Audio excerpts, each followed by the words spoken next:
Hello everyone, I know you are going to use this video for falling asleep, so before that, like this video, subscribe to the channel and let me know where you are from, also what time is it. It was the whistle that first made them look out the window. A long, shrill note, cutting through the night like a scalpel through skin. Not a bird, not the wind, too sharp, too deliberate, too wrong. The date was October 19th. 2022, just 2 weeks after Aaron Winters moved back into his late grandfather's cabin in Black Hollow. He hadn't planned to stay long. A week or two, clean the place, maybe figure out if it was worth selling. But the more time he spent there, the more the forest seemed to press in. Thick woods, always a little too quiet, too still. No birdsong in the morning, no rustle of deer or squirrels, just the towering black pines and that whistle. He first heard it on the third night. Aaron had been sitting on the back porch, sipping coffee from the chipped blue mug his grandfather used to carry around like a badge of honor. The moon was high, casting everything in that eerie silver light that makes shadows look alive.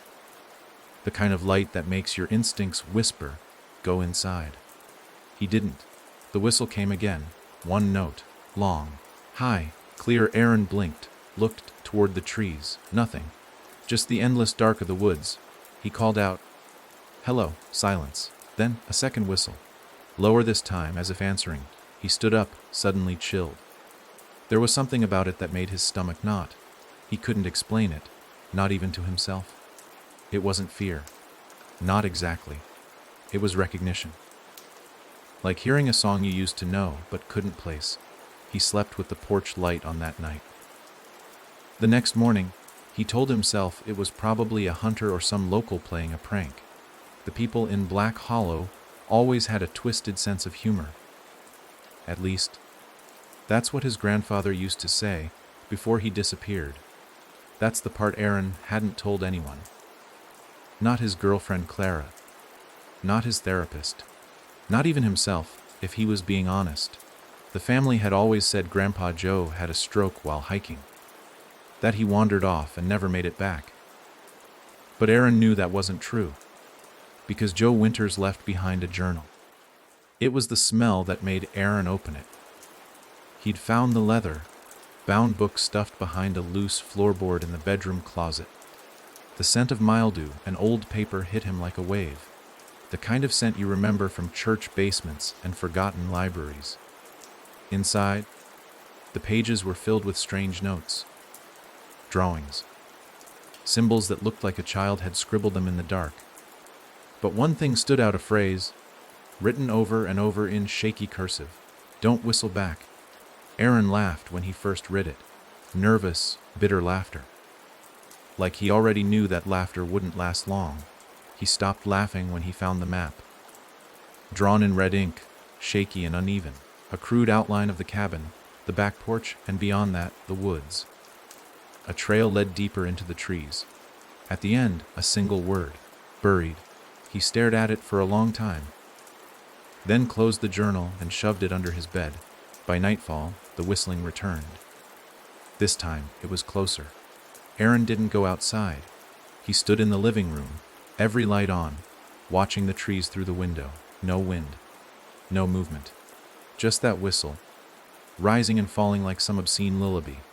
He waited until it stopped. Hours passed. The silence returned, and then something knocked on the window. Just once. A single wet thunk, like someone dragging their hand down the glass.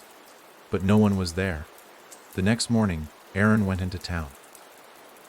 Black Hollow was the kind of place where even the gas station felt like a family gathering. Everyone knew everything. Or at least they acted like they did. He asked about the whistle. The old woman behind the counter went pale. "You shouldn't be up in those woods alone," she said, not looking at him. "Why not?" She didn't answer, just rang up his coffee and shoved the bag toward him. Another man, tall, leathery skin and a bad limp, followed him out to the parking lot. "You Joe's grandson?" he asked. "Yeah. You hear it yet?" Aaron paused. "Hear what?" The man didn't smile, didn't blink, just leaned in close and whispered, "Don't whistle back." That night, Aaron dreamed of trees, endless pines, twisted and black, reaching down instead of up. The sky was gone. The world was just branches and soil and something moving in the dark, something long and thin and smiling. He woke with blood in his mouth. His lips were raw. His jaw ached. He'd been whistling in his sleep. He spat into the sink, watching the red swirl and vanish. Something inside him cracked open then. Not fear exactly. Something older, a knowing. He had to find what his grandfather buried. The next day, he packed a flashlight, a shovel, a flask of whiskey, and the journal. The trail behind the cabin was overgrown, but he found it. Narrow, barely more than a game trail. The air got colder with each step. The trees leaned closer, and still, no birds, no insects, just that growing silence, thick like syrup. After an hour, he reached the spot. A clearing. Dead center, a circle of bare dirt, no grass, no moss, just earth, cracked and dry, like it hadn't seen rain in decades. Aaron started digging. The first thing he found was a small wooden box, rotted and soaked through. Inside, a tape recorder and a bundle of photos, wrapped in wax paper. The tape was labeled October 5th, 1998. He pressed play. At first, just static, then a voice. Raspy. Old. His grandfather. If you're hearing this, then you already heard it. The whistle. I made a mistake. I thought I could stop it. I was wrong. Pause. It comes when you hear it 3 nights in a row. It wants you to hear it. Wants you to answer. You must not. Never whistle back. Another pause. A breath. I did. When I was your age, I whistled back. Silence. Then, scraping. Screaming. And then the whistle. The tape ended. Aaron stared at it. His hands trembled. The flask burned down his throat. He opened the bundle of photos. They showed the forest. The clearing. But in each one, something was different. A shape in the background. A tall, crooked figure. No face, no eyes, just teeth, dozens of them. All the same size, all smiling. The last photo made him drop them. It was a picture of the cabin, taken from the tree line. A blurred hand on the window, taken last night. Aaron ran. Branches slashed his face. Roots tried to trip him, but he ran until he saw the porch, until he burst through the door and slammed it shut behind him. Then he heard it again. The whistle. This time, it was inside the house, low. Long, imitating, coming from the bedroom. He turned, heart pounding, and stepped forward. Another whistle, this one shorter. Like a giggle, he opened the door slowly. The room was empty, but on the bed, a fresh photo. Him, standing at the clearing, taken from just behind his shoulder. He hadn't been alone. The whistling didn't stop that night. It moved from room to room. A game, a hunter circling its prey. Aaron stayed awake until dawn, gripping the shotgun his grandfather kept above the mantel. At sunrise, the whistling stopped. He hasn't slept since. Now, he started seeing things out the windows. Faces. Pale and long. Watching. Always smiling. He knows he shouldn't whistle back. He repeats it like a prayer. Don't whistle back. Don't whistle back. But every night, it gets closer. And every night, it sounds more like him. The storm came without warning. One minute the skies above Black Hollow were a calm gray, and the next, thunder cracked so loud it shook dust from the rafters.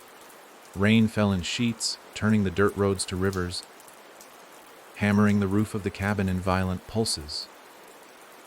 Aaron stood in the middle of the living room, staring at the window like it might blink. The whistle hadn't come yet, but the silence was worse. It felt like something was holding its breath, waiting. He hadn't gone back into the woods since finding the tape, the photos. The whisper of breath against his neck in the clearing when no one was there. But he hadn't left either. He couldn't. Part of him wanted to believe it was stubbornness, pride. But deep down, he knew the truth. It wouldn't let him leave.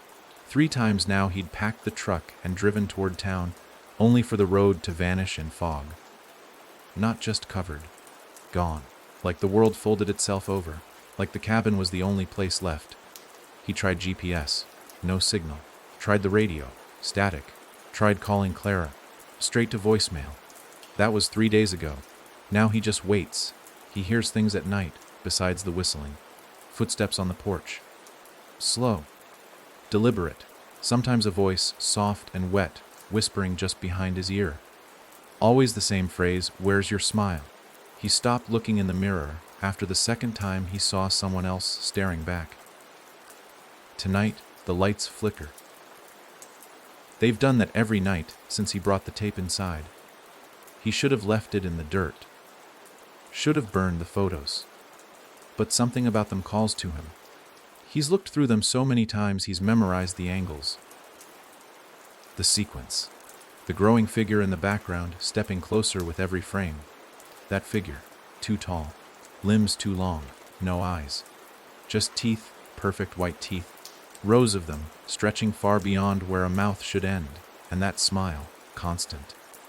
Fixed, wide enough to split bone. It doesn't blink, doesn't breathe. It just waits. Aaron tried taping the windows shut, boarded up the bedroom. He's down to one room now, the living room. Every night he drags the couch in front of the fireplace, shotgun on his lap, flashlight beside him. Every night he hears the whistle, and it always sounds a little more like him. The storm rages outside, wind moans through the trees. But something else joins it, a faint rhythm, like tapping.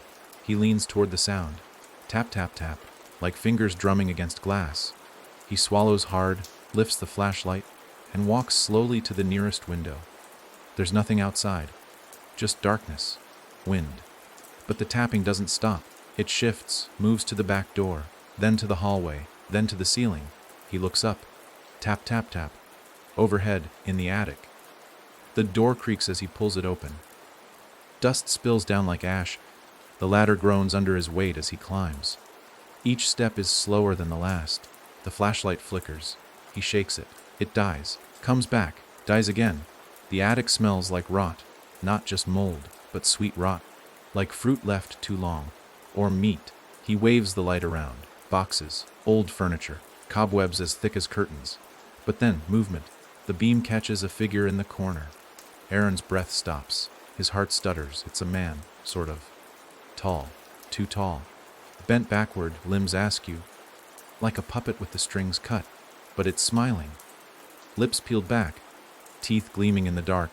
It doesn't move, doesn't blink. Aaron steps back. Then it whistles, just once. But this one is different. It's not high, not playful. It's low, hollow, like it's coming from the bottom of something ancient. A grave that never stopped sinking. He falls backward off the ladder, hits the ground hard. Pain shoots up his spine. The flashlight skitters away. He scrambles to his feet, runs for the front door, shotgun clutched tight, lungs on fire. But the front door's open. He didn't open it. The wind howls through the cabin. Rain sweeps across the floor. And standing just outside, just past the porch light, is the figure from the attic. But now it's upright. It tilts its head, opens its mouth, smiles wider, and whistles again. Aaron doesn't remember closing the door. Doesn't remember collapsing against it. Only remembers waking up hours later, shotgun on the floor. The fire burned out and a new photo resting on the table. He picks it up with shaking hands. It's him, sleeping on the couch, taken from just over his shoulder. He was supposed to be alone. The next morning, he finds footprints in the living room. Wet ones. Long. Thin. Like someone dragging their feet. They lead from the couch to the hallway. And then vanish. He doesn't sleep that night. The whistle comes every hour now. Sometimes from inside the walls. Sometimes from behind the mirror. Once, from the fireplace. He starts noticing things in the photographs he hadn't seen before. A reflection in the cabin window. A hand behind a tree. A face. No, a grin. Just above his shoulder. Always the same smile. Wide. White, waiting. He finds scratches on the walls. Not words, not symbols. Just lines. 4 vertical. 1 crossing through. Over and over. He's being counted. That night he dreams again. He's in the woods. Deeper than before. The trees pulse, breathing. The sky's gone. Only the sound of crunching leaves beneath his feet. He hears the whistle. Faint. Behind him. Then ahead. Then all around, the trees begin to shift, lean in, twist together. They form a mouth, the forest smiles, and something steps out of it, the tall man. Closer now, details clearer. Its skin is like paper soaked in oil. Its eyes are empty, just pits, but its teeth they shine, rows and rows, grinding, shifting, grinning. It reaches out. And Aaron whistles. He wakes with blood in his mouth again. He doesn't remember doing it. The journal has more entries now. He didn't write them. New ink. Fresh pages. One says smile for the trees. Another, he likes when you're scared. And the last one, scribbled violently in the margin, 4 nights. The 5th, he comes inside. Tonight is the 4th. Aaron stares at the door. He doesn't blink. And somewhere in the dark, just beyond the trees, the whistle begins again. The 5th night begins with silence. Not the kind you welcome, not peace. It's a silence that squeezes, that listens, that waits. Aaron notices it the moment the sun dips behind the trees, leaving the world drowned in dull gray. The usual things, the frogs, the wind, the rustling of the branches, all gone. Even the rain has stopped, like the storm decided not to interfere with what's coming. The woods outside the cabin are still, suffocating, watching. He doesn't light a fire tonight, doesn't turn on the lamps. There's no point. The lights always flicker now, always die at the worst moment. The thing that whistles doesn't need light. It sees just fine in the dark. So he sits on the floor, back against the wall, shotgun beside him, every muscle in his body pulled tight like piano wire. Eyes locked on the door. The one he knows will open. Because the journal was clear. 4 nights of whistling. The 5th night, it comes inside. He's read that page so many times it's burned into his skull. The writing was different than the rest, almost carved into the paper. Deep.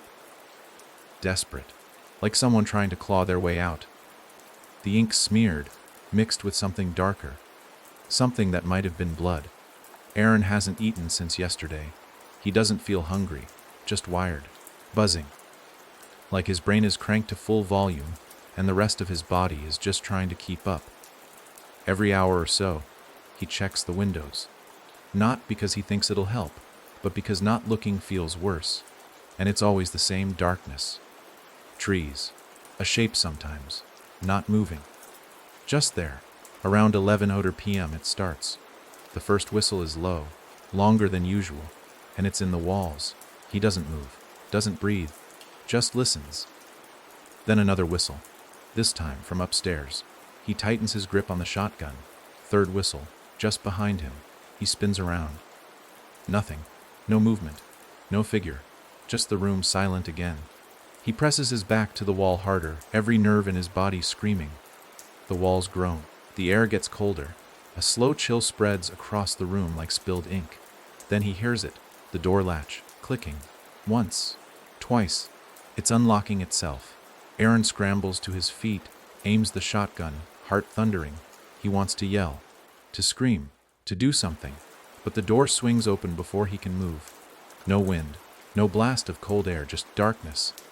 The porch beyond, the trees, and the silhouette. Tall, still, smiling. Its teeth glisten even in the dark. It doesn't step inside. Not yet. It just whistles. Not a melody. Not playful. This one is like breathing through broken glass. Jagged, wet. Then it speaks. Not with a voice, exactly. It's more like a sound that forces itself into Aaron's skull. Like pressure. Like a thought that doesn't belong to him. You already did, it says. Aaron's legs tremble. Did what? Another whistle. Whistled back. He shakes his head. No, I didn't, I never. But the words die in his throat. Because he remembers the dream. The trees. The mouth in the forest. The smile. And the sound that came from his lips. A whistle. It wasn't a dream. The thing steps forward. Inside. The air bends around it. Shadows stretch, distorting like they're being pulled into its grin. It doesn't walk. It just moves. A glide. Silent. Smooth. Like a film played in reverse. Aaron fires. The blast lights up the room in a flash of orange. Smoke. Smolens. But when it clears, nothing. No figure. No body. Just the empty cabin. He lowers the gun slowly, chest heaving. Then he hears it, from the fireplace. The whistle. He turns, sweat pouring down his back. The hearth is black, cold, but something is moving inside it. Something long, a hand, thin, pale, with too many joints. It grips the edge of the brick and pulls. Aaron backs away, shotgun shaking in his hands. He fires again. A deafening roar. Bricks shatter, sparks fly. But the hand is still there. Climbing out. Now the head, no eyes. Just skin stretched too tight over bone, and that mouth. That smile. It doesn't scream. It just whistles. And Aaron feels it. In his bones. In his skull. Like the sound is crawling inside him, digging. He runs. Out the back door. Into the woods. No flashlight. No sense of direction. Just panic. The trees blur. Branches whip his face. Roots claw at his ankles. He doesn't stop. Not until he sees it. The clearing. The place he dug up the tape. It looks different now. The ground is freshly turned. As if something, has been digging again. There's a hole. And something inside it. He leans closer, heart hammering. It's himself. His own face. Staring up. Dead, eyes wide. Mouth open in a silent scream. He stumbles back, bile rising in his throat. Then, laughter. Behind him he turns. It's standing at the tree line. The tall man, smiling wider now, teeth longer, sharper. And this time there's something else. A voice, clear, his voice. Where's your smile, Aaron? The forest bursts into sound, whistles. Dozens of them. From every direction, high, low, fast, slow. All echoing through the trees like a sick melody. He drops the gun, drops to his knees, covers his ears. But they don't stop. And above it all, louder than the rest, one whistle rises. The one that sounds exactly like him. He opens his mouth and joins in. It was the quiet that haunted him now. Not silence, there was a difference. Silence was absence, stillness. But this was suppression. Like something else was pressing down on the world, flattening sound itself. Even his own footsteps in the cabin seemed muffled, airless. As if the very space around him was trying to hide him, or trying to muffle his screams before they ever came. Aaron hadn't spoken aloud in days. After that fifth night, the night it came inside, he lost all track of time. Daylight came and went without warmth. Night brought no stars. The calendar on the fridge still read October 24th. But he had no idea if that was true anymore. He'd stopped marking the days. All he knew was that the whistling had changed. It wasn't just the tall man anymore. There were others. Voices, yes, but not spoken. Whistles that sounded like children playing, old women humming lullabies. A man whistling off key as if drunk. Each came from a different direction. The woods, the attic, once, impossibly, from inside the fridge. He'd opened it and nearly wept when nothing was there. But the milk had curdled overnight. The eggs cracked on their own. The air inside the cabin had changed too, denser, heavier. Like every breath cost a little more than the one before. He sometimes woke gasping, lungs refusing to pull enough air, like the oxygen had been thinned by something unseen. And always, that whistle would come, just as his vision began to blacken. Sometimes he thought he was already dead. But no, death wouldn't be this cruel. Would it? He tried leaving again. Packed the truck, slung the old Winchester over his shoulder, and drove toward town. But this time, the road looped. He passed the same fallen birch tree 4 times.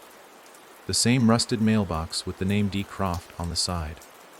Even the same dead deer in the ditch, its eyes missing and mouth smiling. On the 5th pass, the deer was standing, watching, still rotting, still smiling.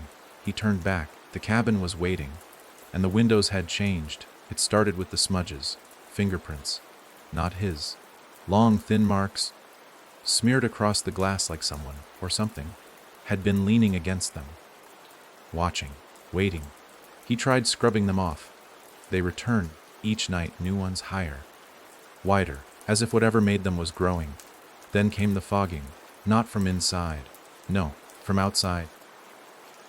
Even when the nights turned cold, even when the wind howled, the windows would cloud up from something exhaling against them. He could watch the glass fog and clear, over and over, like some vast, unseen presence was breathing on the cabin from all directions. And then came the faces. It was the kitchen window that showed the first. Aaron had been boiling water, staring absently at the trees through the steamed, up glass when he saw it the outline of a face. Not pressed against the window, but inside the fog. The features were wrong. Too far apart, a mouth wider than any should be.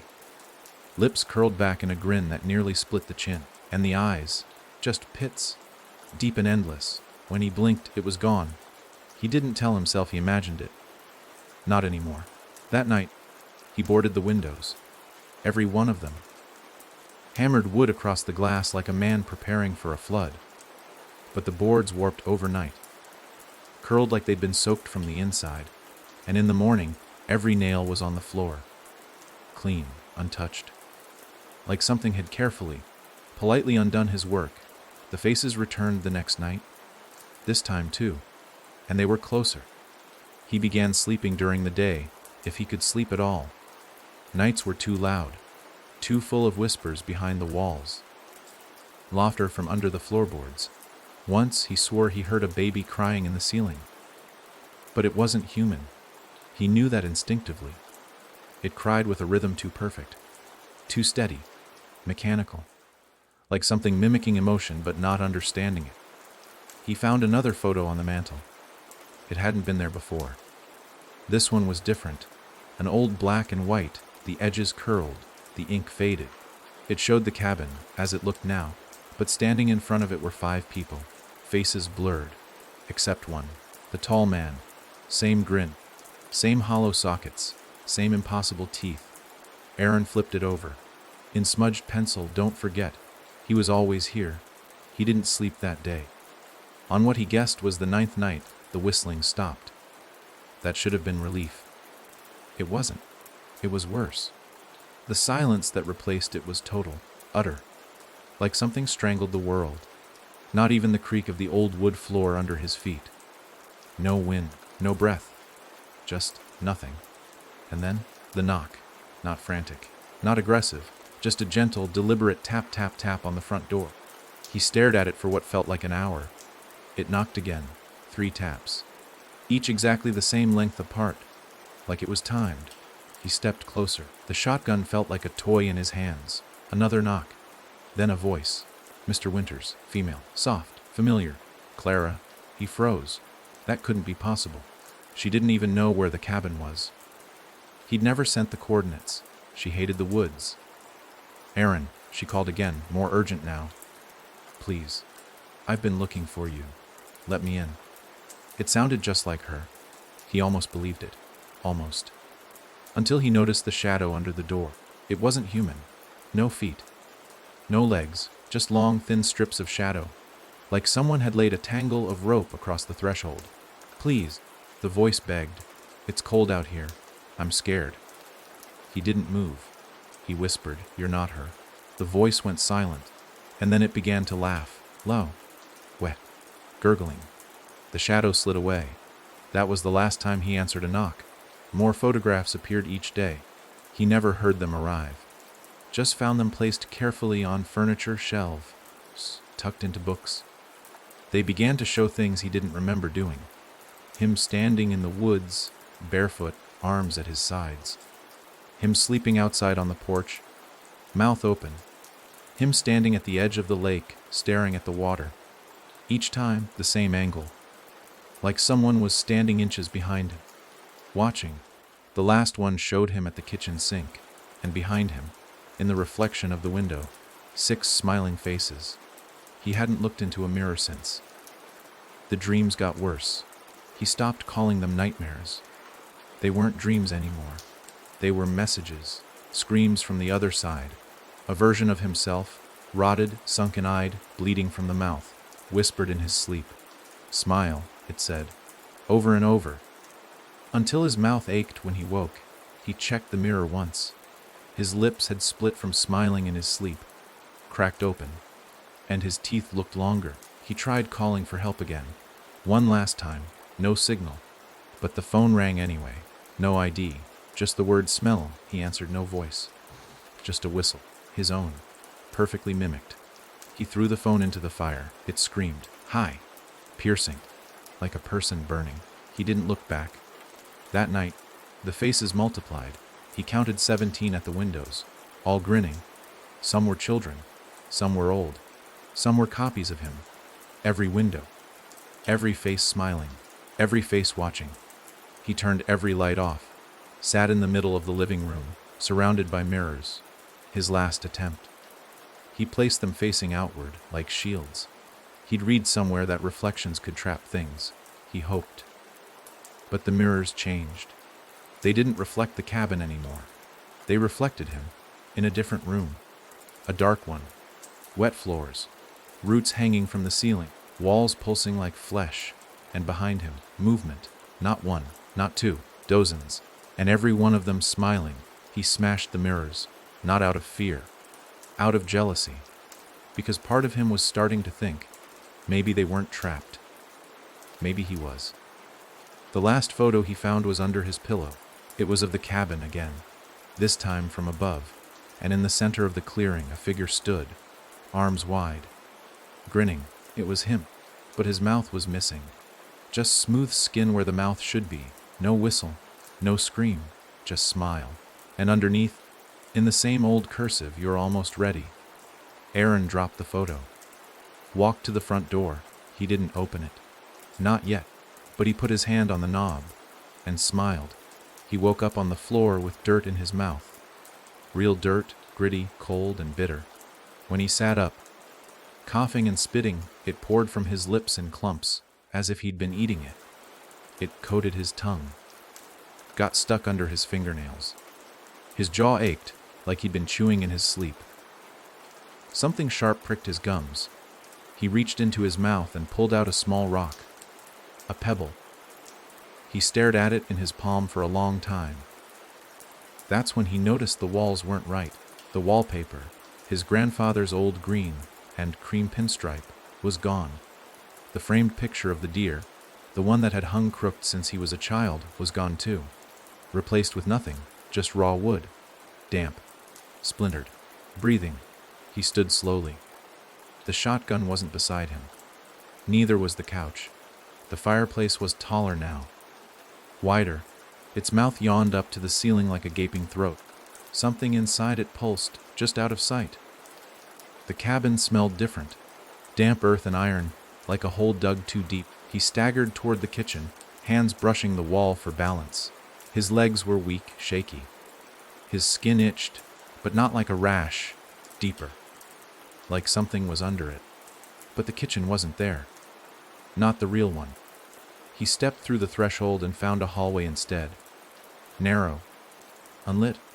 Walls too close together. The air was warm, moist. Like standing inside a dying animal.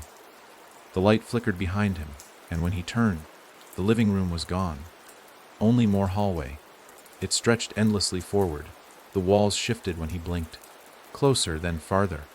Breathing. Groaning. Something whispered his name in a voice that sounded like his mother's but wrong. Too slow. Too stretched. Like a recording played backward through a throat that hadn't spoken in years. He walked. He didn't want to, but his feet moved anyway. There was no door, no windows, just hallway. Sometimes it narrowed to where his shoulders scraped both walls. Sometimes it widened enough for him to see the floor. Carpet now, soaked and writhing, like worms just under the surface. Every so often he passed a mirror, cracked, bent. But every one showed the same reflection, his body, standing still, with something tall and smiling just behind him. The farther he went, the warmer the air became. Sticky. Heavy. Like breath after breath of something alive. Eventually, the hallway opened into a room. He knew the shape before he stepped inside. It was his childhood bedroom. Perfect. Pristine. Except for the fact that he hadn't been here in 15 years, and the house it belonged to had burned down. But the layout was exact. The desk in the corner, the twin bed with the dark green comforter, the closet door with the broken latch, the model airplane hanging from the ceiling, even spun gently, though there was no air current. Aaron stepped inside. The door closed behind him. He didn't try to open it. The room pulsed with memory. It should have been safe, comforting. But the stillness was wrong. It was posed. Like a set built for a play he didn't remember rehearsing. He crossed to the desk, opened the drawer. Inside, a single object, a photograph. He picked it up, hands trembling. It showed him aged 10, sitting on that very bed, a boyish grin, feet dangling. But behind him, half visible in the shadow of the closet, stood the tall man, smiling, watching. Aaron dropped it. A new sound reached him. From the closet, a scratching. Soft, regular like nails on wood. Then a low whistle, not loud, not threatening, just close. He didn't move. The scratching stopped. Then, thump. Something inside the closet hit the door. Once. Then again. Then a voice, muffled but unmistakable. From inside the small space, "Can I come out now?" Aaron stumbled back. "No," he whispered. But the latch clicked. He watched, heart slamming, as the door creaked open on its own. Darkness inside, deeper than shadow, the kind of black that consumes. Nothing came out, but something shifted in that dark, like breath, like teeth. And then, the door closed again, but the bed was no longer empty. Something, was sitting on it. Aaron didn't turn around. He didn't want to know what shape it wore now. But it spoke. Same voice. His voice. "You've been here before." He shook his head. No, but the walls disagreed, because now they were covered in photos. Hundreds, thousands. Every surface, floor to ceiling. All of them of him, some young, some recent, in the woods, at the cabin, asleep, awake, laughing, crying. One showed him brushing his teeth at age 7. Another showed him screaming behind a closed window. Each photo had one thing in common. In each one, somewhere in the frame, no matter how small, was the tall man, watching, grinning, waiting. "You've always been here," the voice whispered behind him. "You never left."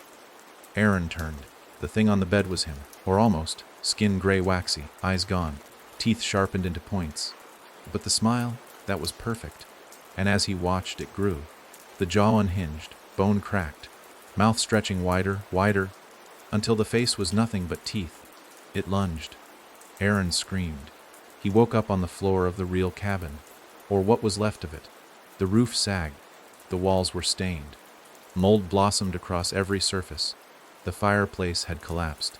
The windows were gone. Just gaping holes letting in the sick yellow fog that now blanketed the woods.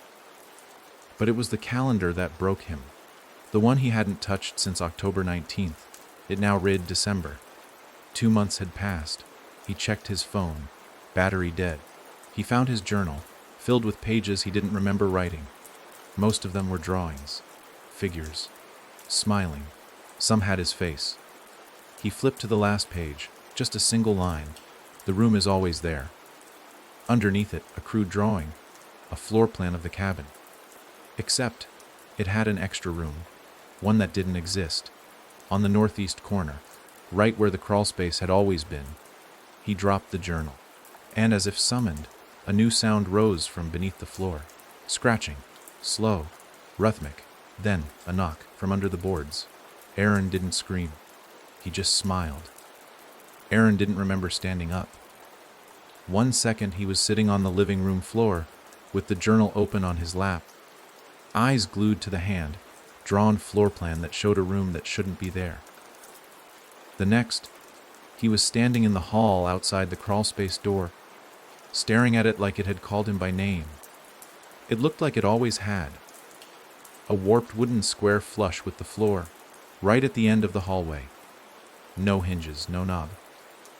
Just the faintest seam in the wood and a heavy iron ring bolted into the center. It was supposed to lead to a shallow crawlspace, no more than 2 feet deep.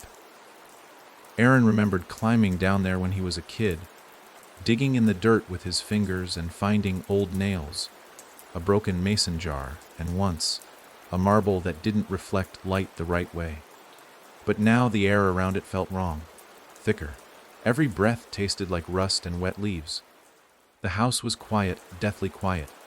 But the silence pressed against his ears like static, alive, breathing. And from beneath the floorboards came a sound he'd begun to dread more than the whistling. Knocking. 3 short knocks. Always the same. He stared at the iron ring. He didn't want to touch it. Didn't want to open it. But his body didn't care what he wanted anymore. His hand moved anyway, slow and shaking, and closed around the cold, slick metal. It felt damp. Like someone else had just let go of it. He pulled. The hatch groaned as it opened, like the house itself was protesting. A rush of air poured out, stale, warm, thick. It stank of rot and dirt and something else, something sweet, like rotting fruit and meat left in the sun. Aaron gagged but leaned closer. He expected to see the familiar darkness of the crawlspace, but instead there was a staircase. Wooden, narrow, spiraling down into an impossible depth. Lit by something soft and sickly below, a kind of amber glow that pulsed like a heartbeat. There shouldn't be a staircase. The crawlspace was shallow. It didn't go down. There was no way the foundation could support something like this. But here it was, yawning beneath him, inviting. He climbed down. Each step creaked beneath his weight. He didn't know how many he passed. 10, 50, 100. There was no end in sight. Only the low, steady glow and the sound of not whistling, no. Something else now, breathing. Slow and deep. It was waiting. The stairs ended suddenly at a wooden landing, and Aaron stepped off like he'd forgotten how to walk. His knees buckled. The air down here was hot, wet. It clung to his skin. The space looked like a root cellar, but alive. The walls pulsed gently, lined with something that looked like bark but felt like skin. Every now and then, a twitch ran through them, like something just under the surface was moving. Watching. He walked. The hallway, if that's what it was, wound on longer than it should have. The cabin above wasn't big. There was no way this could exist beneath it. But the rules of the world didn't seem to apply here anymore. Not for him. Not in this place. He passed doors. Each one was different. One was red, covered in scratch marks. Another was made of iron, bolted shut. One had a child's drawings scrawled all over it. Smiling suns and crooked houses and stick figures with too many teeth. They were all locked, until he reached the last one. A plain wooden door, cracked open just an inch. Inside, something moved. He didn't want to look, but he pushed it open anyway. The room beyond was not what he expected. It was a replica of his grandfather's study. The same armchair, same bookshelf. Same wood, paneled walls and faded rug. It even smelled right, pipe tobacco and old paper. His grandfather was sitting in the chair. Not a photograph, not a hallucination. Joe Winters. Thin, pale, smiling, too wide. "Hey, kiddo," he said, his voice warm. Familiar. But his mouth didn't move. Aaron froze in the doorway. "You're not him." The thing in the chair blinked slowly, as if disappointed. "No," it said. "But I wore him for a while." Aaron took a step back, but the door slammed shut behind him. He didn't jump. He just felt tired. "What do you want?" he asked. The not grandfather tilted its head. "That's the wrong question." "Then what's the right one?" It stood up. Too tall. Too long. The skin of Joe Winters sagged on its frame like an ill-fitting coat. Bones shifted underneath. Teeth pressed against the cheeks. "The right question," it whispered, "is why you kept coming back." Aaron tried to answer. Tried to say he didn't. That he came here once, to clean up, to say goodbye. But that wasn't true. Not entirely. He had come here before, a few years back, drunk, after a fight with Clara. He'd stumbled through the woods, shouted at shadows, and ended up passed out on the porch. When he woke, he was covered in mud.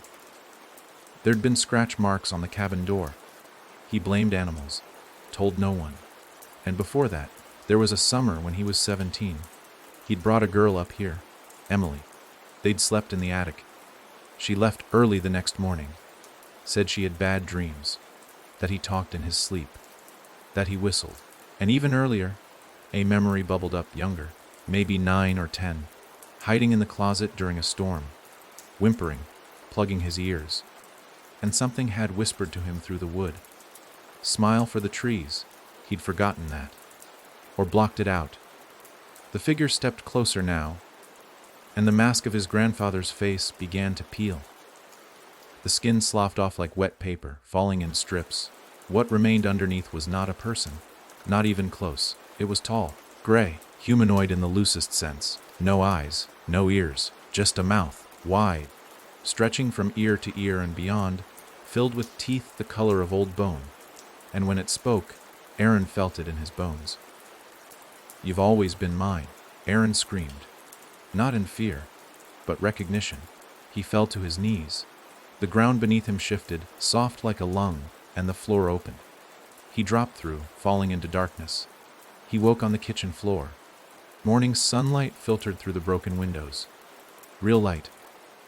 For a moment, he thought it might be over. Then he saw the dirt.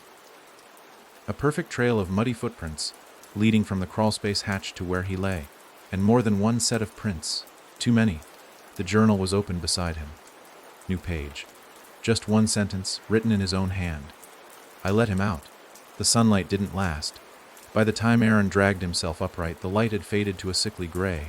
Not clouds. Not fog. Just decay. It looked like sunlight, but it felt wrong. Flat. Painted over everything like a cheap filter on an old photo. Nothing moved outside. Not the wind.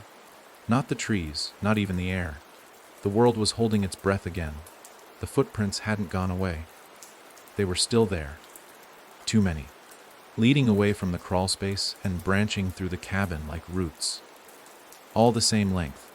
All bare. Each one pressed deep into the wood. Like whoever, or whatever, made them carried weight no human body should. Aaron followed them. Not because he wanted to. Because there was nowhere else to go. The phone was gone. Not dead. Gone. The outlet where it had been charging was melted.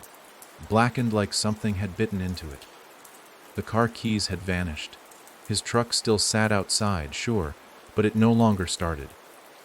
The engine made a strange, wet sound, and something had stuffed the tailpipe full of damp hair. The footprints split into 3 paths. One led to the attic, one to the basement, one to the woods. The attic was always cold, heavy with dust and the memory of a dozen whispered warnings. The basement was worse, flooded now, with the water rising inch by inch, and the shapes that moved beneath its surface didn't look like rats anymore. But the woods waited. He took the 3rd path. The door creaked open with more resistance than it should have, like the hinges themselves were trying to hold him back. The porch groaned under his weight. Then again, just behind him. Like another set of steps followed. He didn't look back. The trees swallowed him. Black hollow forest was never friendly. Even as a boy, it had unsettled him. Too still, too symmetrical. Trees shouldn't grow in lines, not naturally. But here, they always had. As if something buried beneath dictated the design. Grandfather used to say the forest rearranged itself when no one was looking. Now, Aaron believed him. The trail twisted in on itself. The landmarks were all wrong. The creek he remembered as a boy was dried up. The moss, covered boulder with his initials scratched into it, was gone. In its place was something else.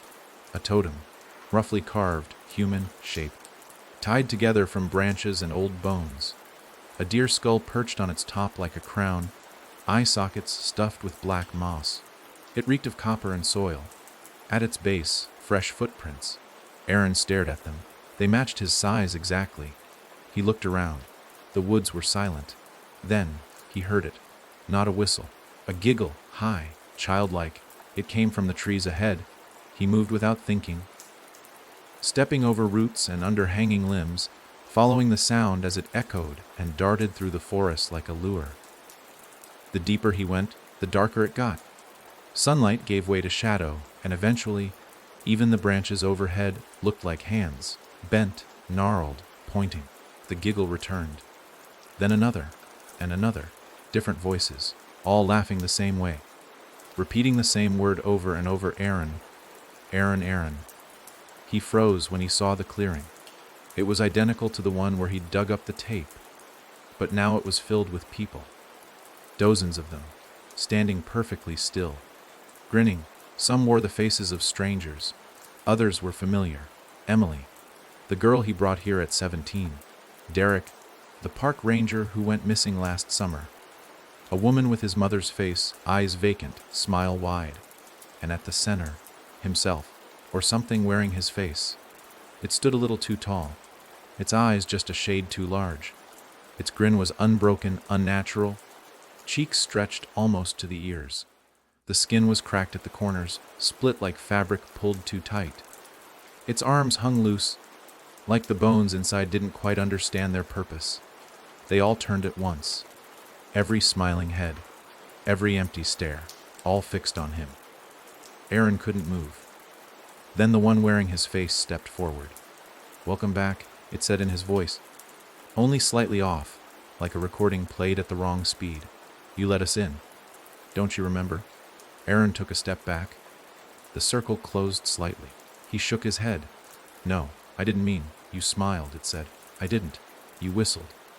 The others nodded in perfect unison. "You smiled. You whistled. You dreamed. You opened the door. You let him out. Now we smile too." The trees began to whistle. Every trunk, every branch. The sound slithered around him, burrowing deep in his chest. His breath came fast. He clamped his hands over his ears, but it didn't help. The whistling was inside him. "You belong here now." The knot, Aaron said. It opened its arms, and the crowd behind it copied, all at once, like puppets. Aaron screamed and turned to run. The path was gone. Behind him only trees, no trail, no footprints, no cabin, just forest, everywhere. And every tree now had a face, carved into the bark, grinning, bleeding. He ran until his legs gave out, collapsed against a fallen log, gasping, lungs full of wet air. The whistling followed, not behind, inside. He coughed, felt something thick slide up his throat. He reached into his mouth and pulled. A long black hair, then another, then a tooth. Not his. Something inside him was changing. He crawled through the underbrush until the trees thinned, until he saw a shape through the gloom. The cabin. But it wasn't the same. It looked newer, unbroken. He stumbled toward it, weak, dizzy. Smoke curled from the chimney. Light flickered inside. He reached the door and knocked, once, twice. A pause. Then it opened, and he stared into his own face, but not the warped, wrong version from the clearing. It was him. Real, human, younger, alive. "Can I help you?" the other Aaron asked, blinking. Behind him, the cabin looked untouched, clean, normal. Aaron's lips parted. He didn't know what to say. He glanced down. His arms were thin, pale, fingers too long. He looked at the window, at the reflection. Not human. Not anymore. "I'm sorry," he whispered. Then he smiled, and vanished into the woods, somewhere deep in the forest, where the trees grew too close together, and the wind forgot how to move. Aaron wandered without knowing if he still had a destination, or if destinations were something that still existed. The ground beneath his feet wasn't soil anymore. It crunched like glass, soft but brittle, with every step singing out a sound like breaking teeth. Each tree he passed looked more like a spine than bark, all twisted and cracked, like they'd once stood straight and proud, but had bent under the weight of too many eyes watching from nowhere. He didn't remember how long he'd been walking. Minutes, hours, days. Hunger had stopped clawing at him. Thirst, too. Not because his body had overcome them, but because those things simply didn't matter anymore. The forest had begun to replace the rules of the world with its own. That's when he saw it. The house, tucked between rows of trees that arched overhead like fingers locked in prayer. The structure looked impossibly clean. Gleaming, in fact. Its walls weren't made of wood or brick or stone. They were made of mirrors. Every surface reflected the forest around it, trees, leaves, and him. Dozens of him. Hundreds. Each reflection bent slightly wrong, a chin too long, an eye turned inward. One had no face at all, just a slick black void where features should be. Still, the building was shaped like a house, a front door, windows, a pointed roof, but there was no sound inside, no movement, just a frozen reflection of everything outside, including him. Aaron didn't want to approach, but his feet were already moving. He reached the door and saw himself in the glass again. This version of him blinked, even when he didn't. Its mouth was twitching upward, bit by bit, teeth slowly bearing into something that wanted to be a smile, but didn't quite know how. He reached for the handle, and, for a moment, swore the door rippled beneath his fingers like water.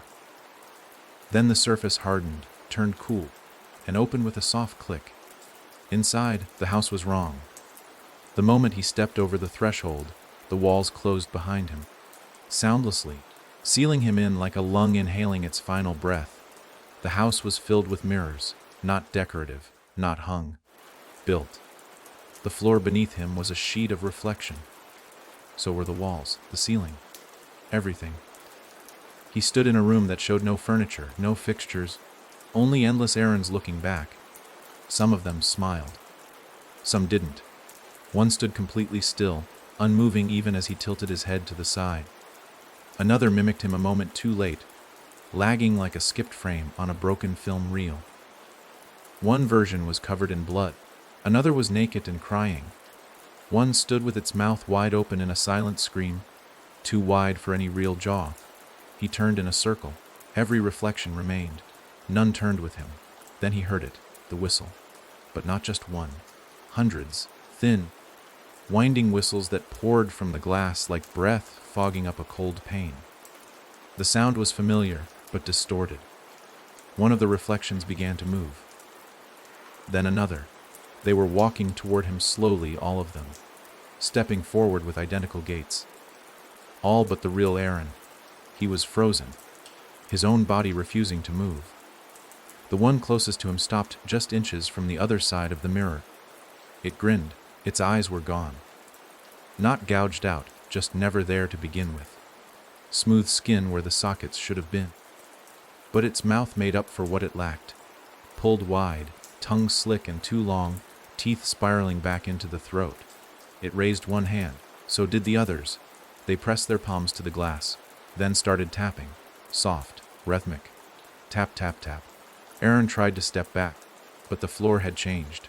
It gave beneath him like flesh, every inch of it now a ripple of movement. Reflections warping, teeth elongating, mouths opening. One of them spoke, not with a voice, with a thought that invaded his mind like rot seeps through fruit. "We remember you." The mirrors began to fracture. Hairline cracks, spreading outward like webs of frost. One by one, the reflections began to bleed.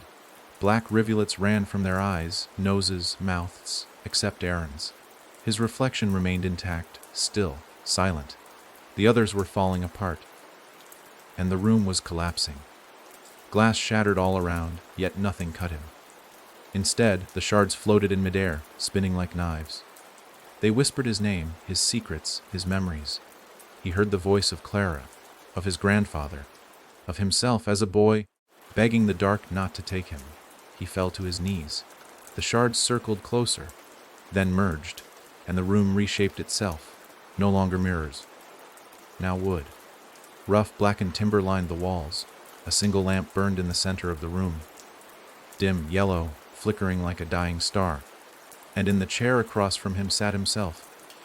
Not a reflection, not a figure. The real him. Or maybe the one he had left behind. The man in the chair looked tired, hollow-eyed, but not smiling. He said nothing for a long time. Then, softly, he asked, "Do you know where you are?" Aaron didn't answer. "I stayed too long," the seated version said. "You're not supposed to see what lives behind the glass." He looked up. "But you called them." Aaron shook his head. "Yes, you did," the seated one continued. "That first night. In the dream. You whistled back." Aaron's voice cracked. "I didn't know." "No," the other him agreed. "But it doesn't matter now." Silence filled the room again, thick and pulsing. "You have two choices," the seated man finally said. "You can stay here, become one of them. Or," he didn't finish. Instead, he held something out, a shard of mirror. Small, sharp. Aaron stared. Behind him, he could hear the whispers returning, the reflections rebuilding. The door was gone. There was no escape. He took the shard, held it in trembling fingers, and looked down at his own face in its surface. For a moment, just a moment, his reflection smiled. But this time, he didn't. He drove the shard into his own chest, a burst of warmth. Then cold. The room blinked out, and Aaron fell through it. Again, he woke in the clearing. The same one, the same trees, but no faces, no smiles, just silence. Real silence.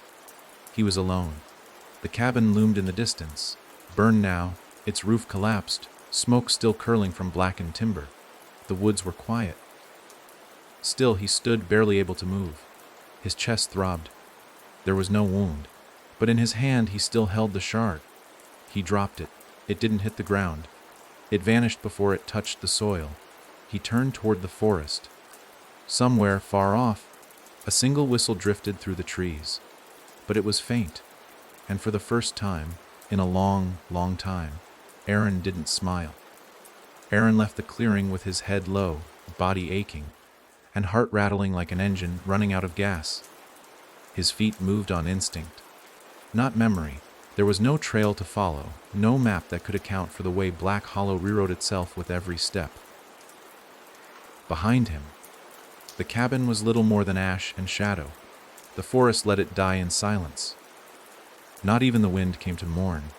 He didn't look back. The trees didn't part for him. They pressed in close, greedy with their silence, branches snagging his clothes like they wanted to pull him down and root him in place. The deeper he went, the less sure he became that he was still moving. It felt like walking inside a loop, like the forest curved inward forever, feeding on its own paths. But something was different now.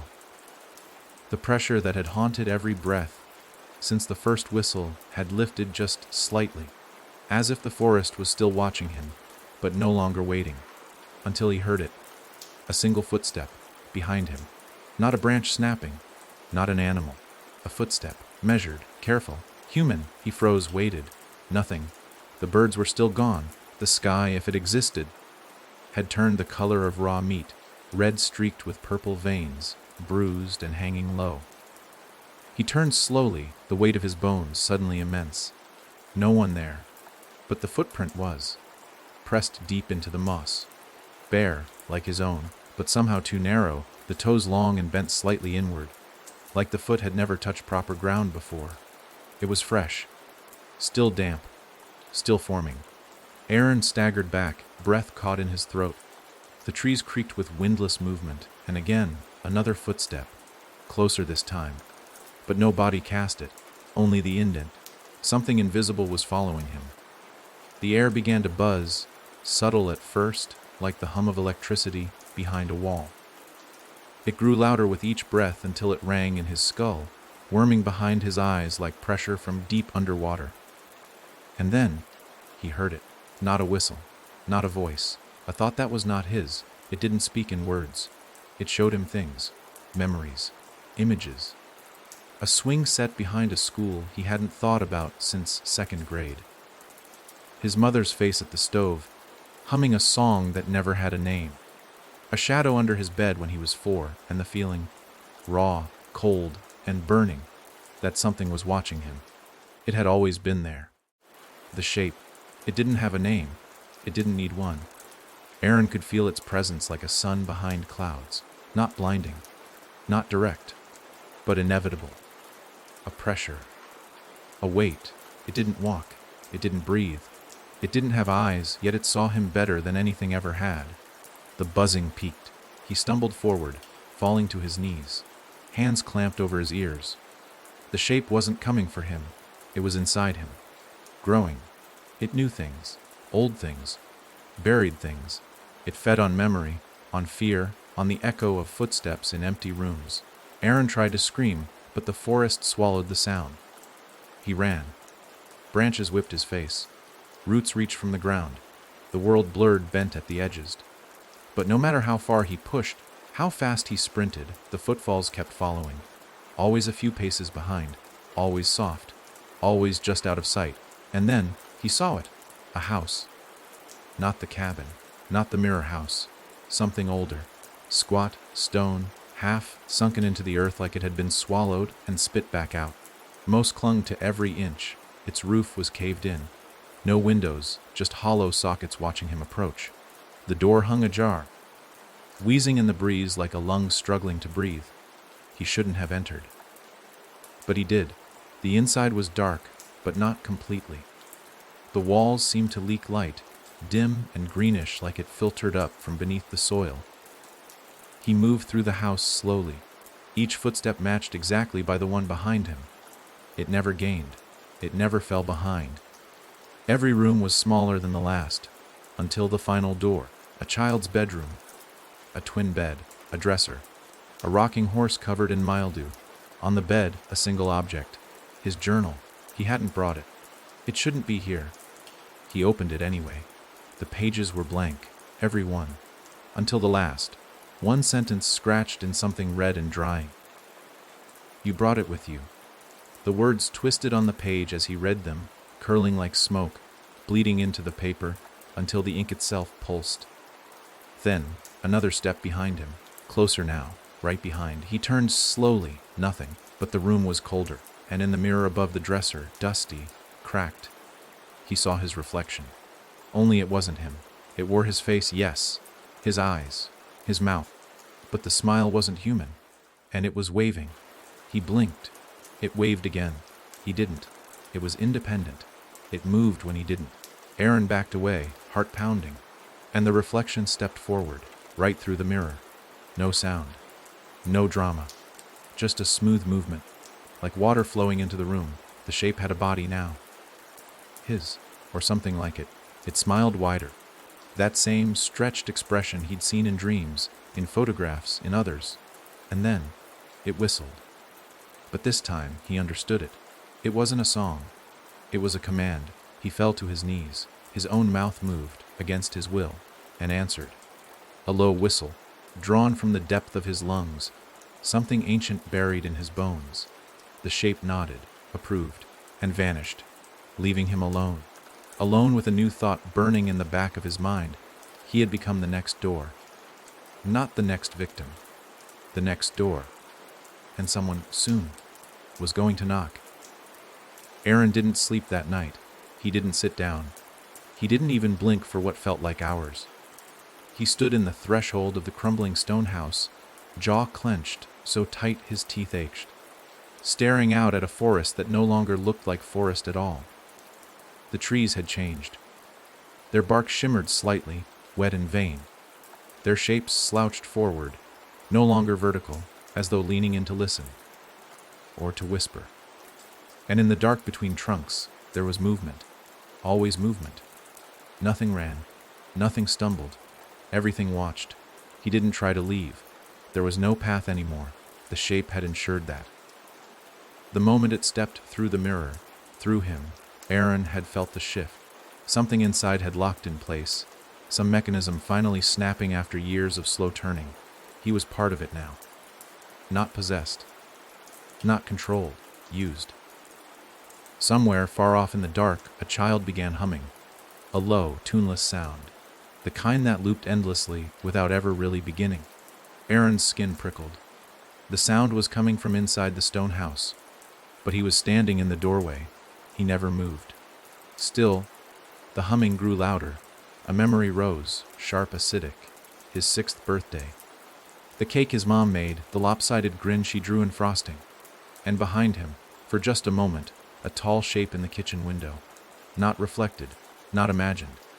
He remembered it now because it had always been there. He turned back inside. The humming stopped. The air was colder now. Not natural cold, presence cold. The kind that sinks into bone, pulls your breath out of your chest and replaces it with dread. The mirror was gone. The journal had vanished. The rocking horse, though, still there, only now it moved. Rocking, gently, creak, creak, creak. Aaron stepped forward, each step softer than the last until even the floor seemed to absorb the sound. The house was eating his noise, erasing his trace. He touched the horse. It stopped instantly, and in the silence something knocked. Not on the house, not on a wall, From inside him, 3 raps, short, deliberate, his chest seized. His eyes rolled back for a moment, vision flashing to darkness. No images, just sensation. Cold breath on the nape of his neck, fingers on the inside of his ribs, a smile that began behind his ears and stretched inward. When his vision returned, the house was gone. The trees were gone. He stood in a room that shouldn't exist. White walls, a single door, nothing else. The door pulsed faintly, not with light, with sound. Every beat of its frame echoed with faint, layered whispers, none of which he could make out fully. Yet each whisper had a shape, a meaning. He felt them like pressure behind the ears, like someone murmuring his name underwater. He reached for the handle. His hand hovered just inches away, and that's when he heard it, himself. A voice, fractured, echoed from the other side. "Please let me out." It was him. His voice, no distortion. It begged again, weaker. "I'm still here." Aaron stepped back. The door shuddered violently. Another voice joined his own, older, deeper, worn and broken. "Grandfather, don't open it, Aaron." And then, his mother. "Aaron, baby, no." Then Clara. "Please. You're not ready." Each voice he'd ever trusted, each layered atop the other. All coming from behind the same door, and beneath them, beneath the pleading and warning, was the sound of breath. Long, deep, eager, waiting. He looked down. The floor beneath the door wasn't floor anymore. It was water, still black and infinite. The door floated on it, not on wood or earth. On the surface of something impossibly deep. He whispered, "What are you?" And the answer came not in voice, but in him. The sound didn't enter his ears. It came through his bones. It filled his teeth. It settled behind his eyes. "I am the door you left open." He fell to his knees. Every memory shattered at once. Every glance he'd thrown over his shoulder. Every night he'd heard a noise and told himself it was nothing. Every moment he'd felt watched. Every time he'd whistled without knowing why. Every dream with trees that whispered. The shape hadn't come to him. It had been waiting for him to remember. And now that he had, it could pass through. That was the cost. That was always the cost. You don't open the door with your hands. You open it with recognition, with memory, and with belief. Aaron laughed, not loud, not sane, just a soft, bubbling thing in the back of his throat, because he understood now. He had never been chosen. He had chosen. Long ago, when he was still a child. When he stood in the dark one night, staring at the mirror, and smiled at something that grinned back. Something that wasn't him. He had nodded. And it had waited. It always waited. The door behind him swung open, not the whispering one, the real one. He turned. A cabin again. A new one. Clean. Warm. Alive. The kind someone might find abandoned, perfect for a weekend trip. The kind that someone might inherit from a long-lost uncle. The kind that someone might stumble upon deep in the woods, thinking they'd finally found shelter. He stood in the center of it now. It was his. And he smiled, because he finally knew what he was. He was the knock. He was the whisper. He was the invitation. And outside, somewhere in the woods, a lost traveler was following the path. Soon, they'd hear a whistle. Then, a knock. And Aaron would open the door, because that was the way it worked. One becomes the echo for the next. And the shape. It always finds another smile. The wind in Black Hollow shifted. It wasn't louder or stronger. It simply changed direction, as if pulled by an unseen breath exhaled from the center of the woods. A signal. A calling. Somewhere deep between the twisted pines and the sun-starved soil, the forest awakened with a memory. The kind it didn't whisper, but waited for. And that's when they came. Not a group, just one. A stranger, mid-30s, tired eyes, jeans stiff with old dirt. A face that said he had been walking too long, thinking too much. He didn't look for the cabin. Didn't even know there was one. His name was Daniel. Though the trees didn't care, and neither did the thing that waited behind the door, he stumbled into the clearing by accident. Or so he thought. The path beneath him had seemed to appear halfway through his hike, cutting through the undergrowth like it had been carved just for him. There'd been no markers, no signs, just instinct. Just the sound of something faint behind the wind, like someone humming a half-forgotten tune. It didn't frighten him, not at first. In fact, it felt nostalgic. Comforting, like remembering a lullaby from childhood you didn't know you knew. Then he saw it. The cabin. Perfect, intact, lights glowing behind thick glass windows. Smoke curling from the chimney in soft white threads. It looked warm, safe, real, but Daniel hesitated. He didn't know why. The kind of unease you can't explain.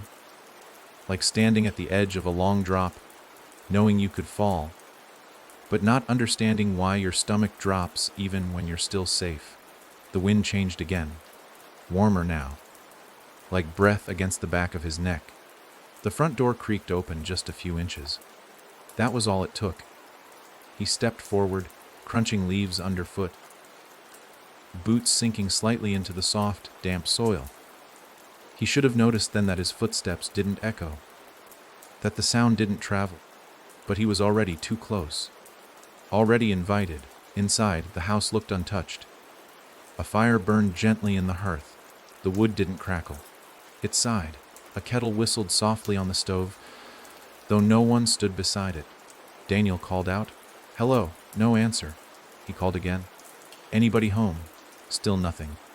The door clicked shut behind him. He turned, startled, but it was just the wind, he told himself. Just the house settling. The floorboards were old. They always creaked like that. But the cabin didn't feel old. It felt new. As if someone had only just left the room. He wandered through the first floor. A cozy living room. A kitchen with checkered tile. A hallway leading to a bathroom. A narrow staircase. Everything in place. Neat. Staged. The only oddity was the mirror. It hung above the fireplace. Large. Impossibly clean. No dust. No scratches. And it didn't reflect him.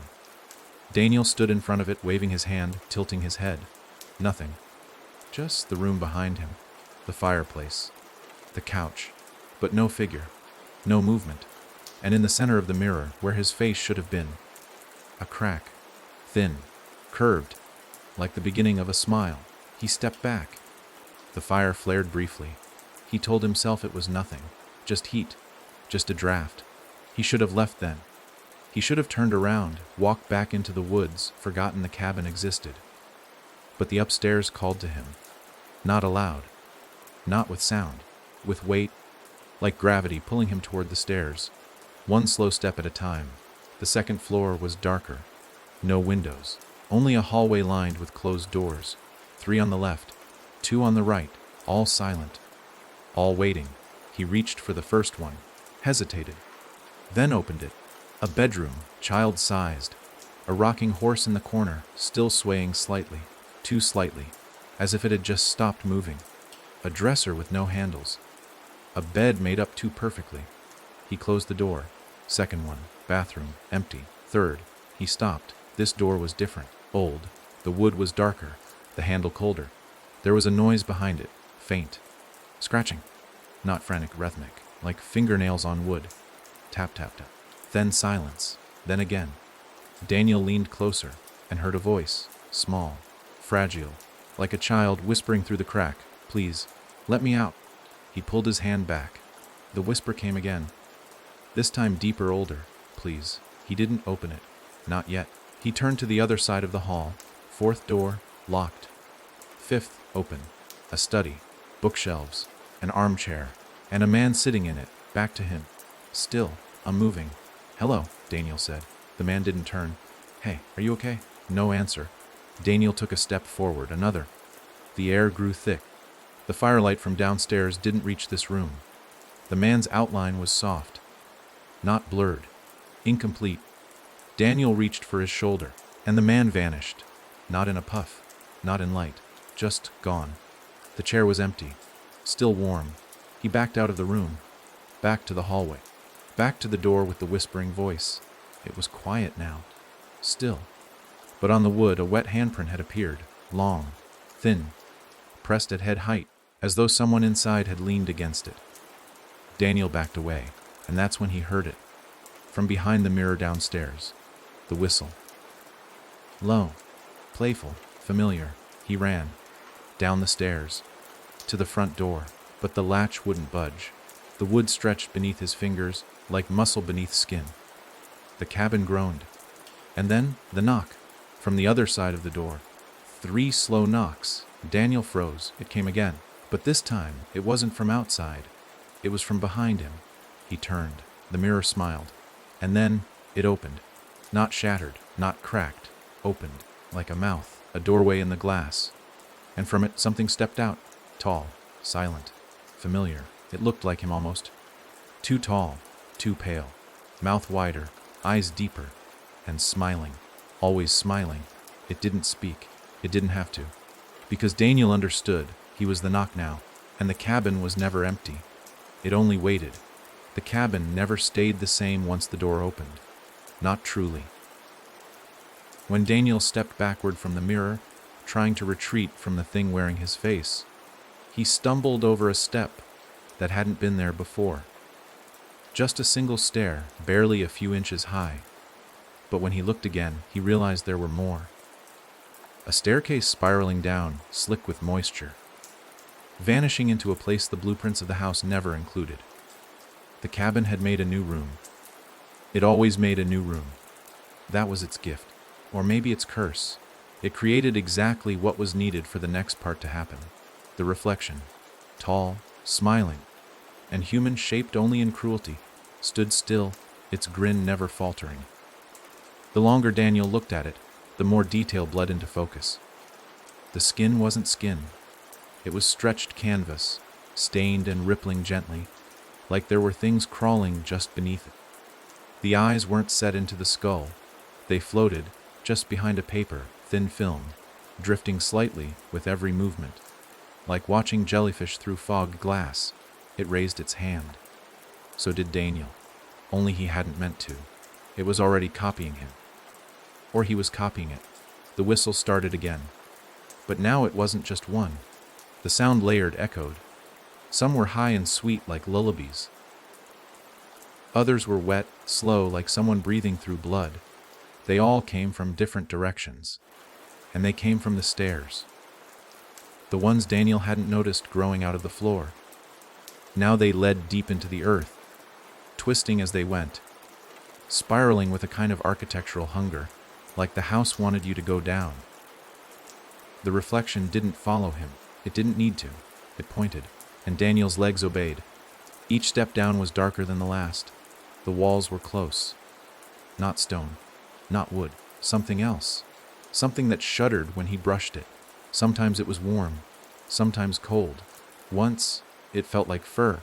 He didn't stop to think what that meant. No lights lined the staircase, but everything glowed faintly. Not a source. A presence. As though the dark itself had eyes. Halfway down, if you could measure something that didn't obey physics, Daniel heard a door open behind him. No slam. Just the whisper of air moving to make space for something else. He didn't turn around. He kept moving. The stairs ended in a room that should not have existed. It was huge. The size of a cathedral, carved into the bones of the earth. Stone arches curved overhead like ribs, and in the center of the space sat a chair. A simple wooden chair, cracked and worn, empty. Waiting. The floor was covered in paper. Thousands of pages, scattered across the ground like dry leaves. Daniel picked one up. A journal entry. It was his handwriting, but he had never written it. I saw myself outside today. Not my reflection, me, but cleaner, smiling. It watched until I blinked. He dropped it and picked up another. The door only opens when you forget who closed it. Another. The cabin is alive. It doesn't want visitors. It wants invitations. Every page was dated, all in the future.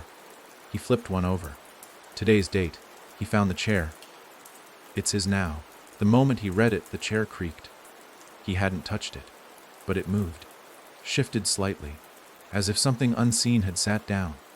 Daniel stepped back, but the whistle came again, behind him, then in front of him, then all around. One of them sounded like his mother, another like a child he had never had, but somehow recognized. Then, a voice, not a whistle, not a thought, a voice. His own, from the chair. "You already knew, didn't you?" Daniel shook his head, but he couldn't deny the truth leaking in from the corners of his mind. That feeling he had in the woods, the memory he didn't recognize, the sense that the cabin wasn't new to him. Not truly. Like he had been here before, in another version, in another story, maybe even in someone else's memory. The voice laughed, softly, sadly. "You were always going to sit down." The chair shifted again. Now it faced him. Now it wasn't empty.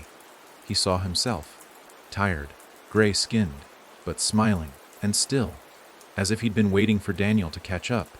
Daniel turned to run, but the staircase was gone. Just a wall, no doors, no mirrors, no way back. He turned again, and the seated version of himself was gone. But now he stood in the center of the room. And the pages, they had rewritten themselves. One now read, he smiled.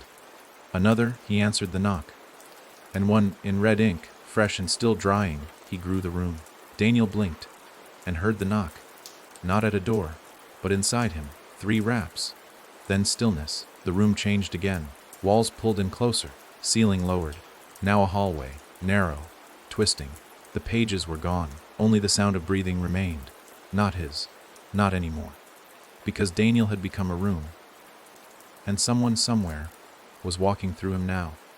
There are houses that keep their secrets buried under floorboards and behind old wallpaper, that hold the echoes of laughter and arguments and footsteps long faded.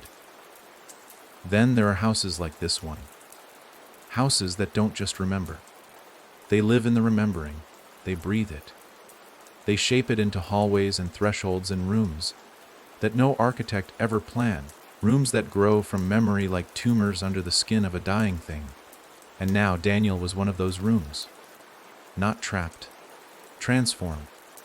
He could feel it in the creak of his joints, in the strain of silence pressing against what used to be his ribs. He no longer had hands, but he could feel the cold brass of doorknobs. He had no mouth, but he heard the whispers moving through him like insects behind a wall. The structure of him was not built from bone and blood, but from suggestion. A remembered pain, a half-forgotten melody, the weight of eyes he had never seen but always sensed. The hallway twisted again. Not by feet, but by will. It wasn't his, not entirely. The house had its own intentions. It always had. He was merely the latest room it added to its collection. And someone was coming. He didn't see them. Couldn't. But he felt the presence. Slight as a breath, cautious as a footstep on unfamiliar wood. A visitor, not yet fully committed. A soul on the edge of invitation. Somewhere far above, in the waking woods, another person had brushed against the cabin's memory and found the door ajar. Daniel pulsed. Or rather, the room that was Daniel shuddered gently. It was time. The hallway he had become narrowed slightly, gently curving into a shape that invited progress but whispered warning. The lights, invisible but present, dimmed just enough to quicken the heart. He conjured the scent of fresh coffee and aged books, because that was what the visitor might expect. Comfort was the first step. Warmth came before the cold. Footsteps entered. He didn't hear them, not in any traditional sense, but he felt them in the boards that flexed slightly beneath each careful step. A person, yes. Curious. A skeptic, perhaps, but that would change. They all changed. He had changed. The visitor reached a door, one that didn't exist until just now. It had no knob, only a flat surface covered in faded writing, like pages half scrubbed clean. The visitor touched it. He felt their hesitation, their interest, their fear. They knocked, once, twice, then paused. The third knock never came. It didn't need to. The door opened inward slowly. Daniel gave way. The space he offered was something like a study, something like a dream. A desk sat at the far wall. On it, a book, leather, bound, open to a blank page. The visitor stepped forward, looked down. Words appeared. What do you remember? That was always the first question, and it was always the hardest. The visitor, Daniel thought it might be a woman, mid-40s, grief behind her eyes, reached for the pen beside the book. It lifted on its own, wrote one word. Nothing. That was a lie. Daniel shifted slightly. A picture frame on the desk cracked. The window behind the chair fogged. The visitor turned. Their image in the window didn't match. The reflection was smiling. The visitor wasn't. A creak. Behind them, a new hallway unfolded. Daniel reshaped again. The house adjusted, and the visitor stepped into a memory that wasn't hers. Not yet, but it would be. That was the design. Daniel now understood why the house never died. Why the cabin remained standing when the woods swallowed everything else. It wasn't rooted in wood or stone. It was rooted in people. Each visitor added a wing, a stairwell, a basement door. Each memory forgotten left behind a corridor, a drawer, a crack in a mirror. He had added one. So had Aaron, and Joe before him. And now, this woman, she walked deeper. Daniel felt her confusion grow. The hallway tilted.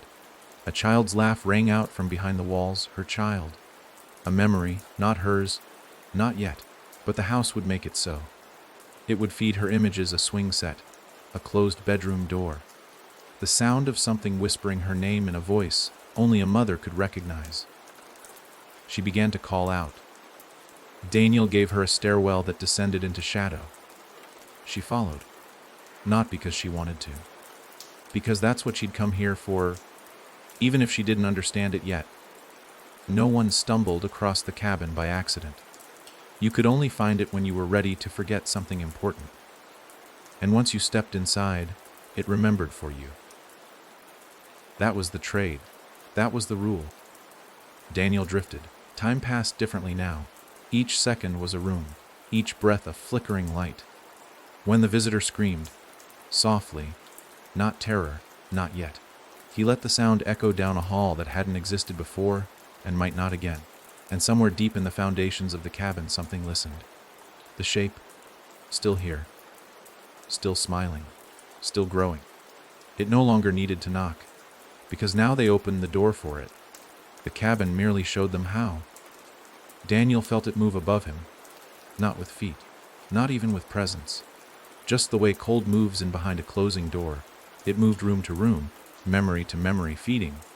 Not on flesh, not on blood. On recognition, he could feel himself fading. Not dying, dissolving. Because once you became part of the house, you were no longer the story. You were the setting. And settings don't get endings. They just wait for new chapters. Daniel's final thought before he became still, fully and finally, was this: I hope she doesn't open the mirror. Because behind the mirror, the shape was still smiling. The woman's name was Elise. She hadn't said it aloud in days. Not since the silence in the trees swallowed her voice and left her with only the sound of her own breath. She was a nurse, or had been, had a brother once, a cat named Turner. Had walked into the woods with a bottle of water and the vague idea that she needed to be far from people. Just for a day. But when the trees began to curve in strange ways, when her footprints started doubling back in patterns, she didn't remember walking. She realized that something had noticed her long before she'd noticed it. And then the cabin appeared, a flash of hope at first. Shelter, safety, a place to call for help, maybe even just rest. But Elise wasn't naive. As soon as she stepped onto the porch, she felt it. The hush of a place too quiet, the stillness of something not abandoned but waiting. Still. The door had opened with a sigh like an old friend, and something in her chest had ached with recognition. Now she stood in front of a mirror, not her first in the house, but the largest, the only one not cracked or fogged. The frame was black wood, carved with symbols she didn't recognize, but which made her stomach turn when she tried to focus on them. And in the glass, her face, pale, gaunt, eyes rimmed with exhaustion and something older. Behind her, nothing. Just the room, the flickering candlelight, the gentle creak of wood. She stepped closer. Her reflection smiled. She didn't. She stepped back. The smile remained. The mirror knew her. That was the worst part. It wasn't copying her. It was remembering. The house had been doing that since she arrived, whispering old lullabies she hadn't heard since childhood, leaving objects she couldn't explain. Her grandmother's brooch in a drawer, a note in her own handwriting reading, "We've met before." Doors led to rooms she'd sworn she'd never seen, but once inside, she knew where every creaking board and loose nail would be. Her body remembered what her mind refused to accept. She hadn't just arrived. She had returned. Something moved in the mirror. Not her reflection.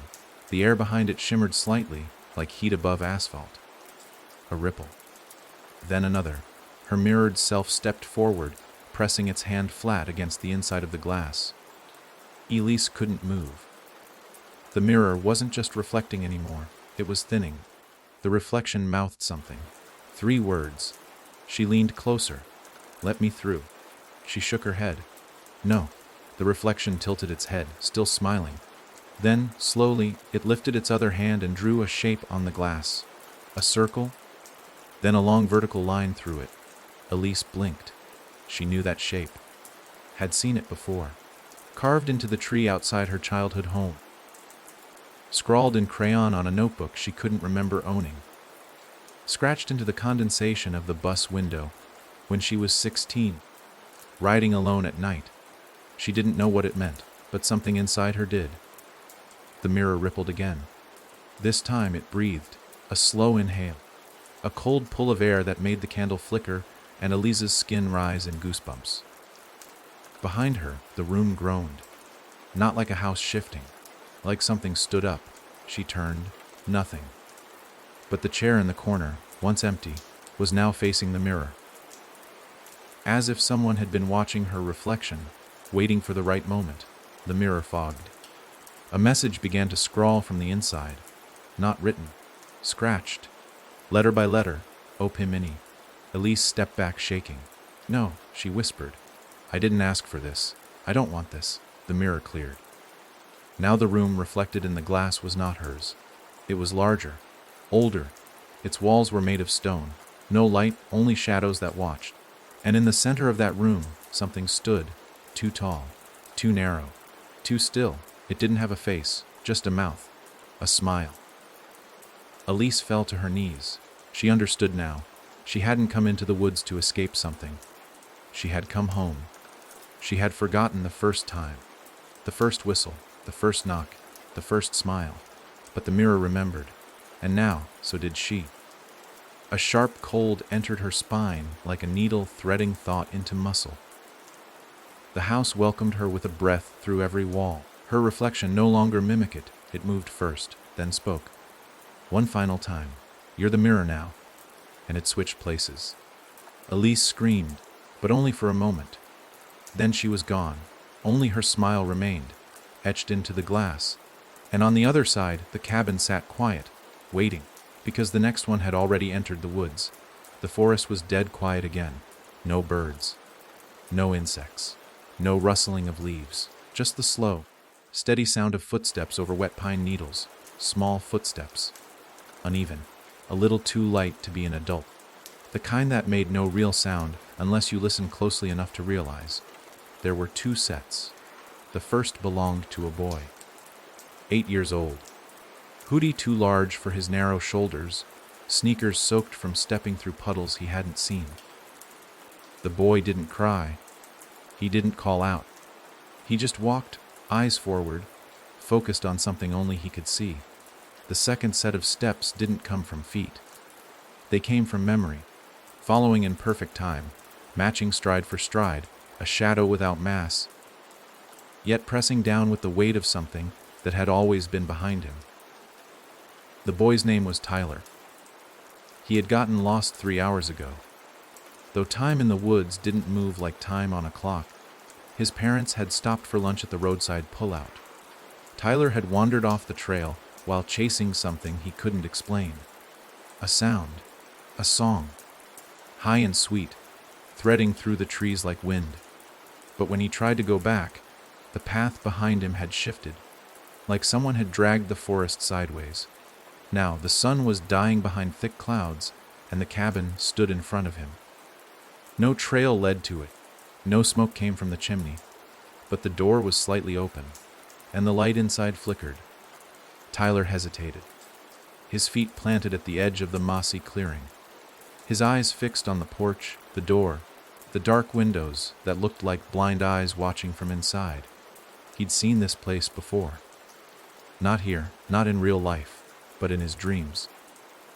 It had been there the night his dog disappeared, the night he woke up to whistling under his bed. The same door, same yellow light.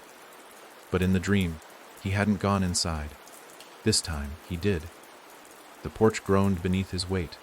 Nails pulled gently under his feet, like the house was deciding whether or not to hold him. He pushed the door, and it opened without sound. That alone should have made him turn back. Nothing in the woods was ever that quiet. The cabin swallowed him whole. Inside, everything felt too still, not empty, paused. As if someone had lived here up until the moment before he stepped across the threshold, and then simply vanished, leaving everything behind in polite disarray. The air was warm. Dust hung in sunbeams that didn't come from the outside. The light had no source. It just was. The door clicked shut behind him. Tyler turned sharply. No one there. But a chair had moved. Only an inch. Just enough to make it clear he wasn't alone. The living room stretched wide around him. Every corner seemed deeper than it should be. Shadows swam across the walls in patterns that didn't match the furniture. A large mirror loomed above the fireplace, black as oil and unlit. Tyler didn't look into it. Not yet. He stepped forward, and something creaked overhead. Footsteps. Too heavy to be his. He tilted his head and whispered, "Hello." Silence. Then, as if in answer, a whistle, soft, childlike, mimicking the tune he'd followed into the woods. He turned toward the hallway. That's where the whistle came from.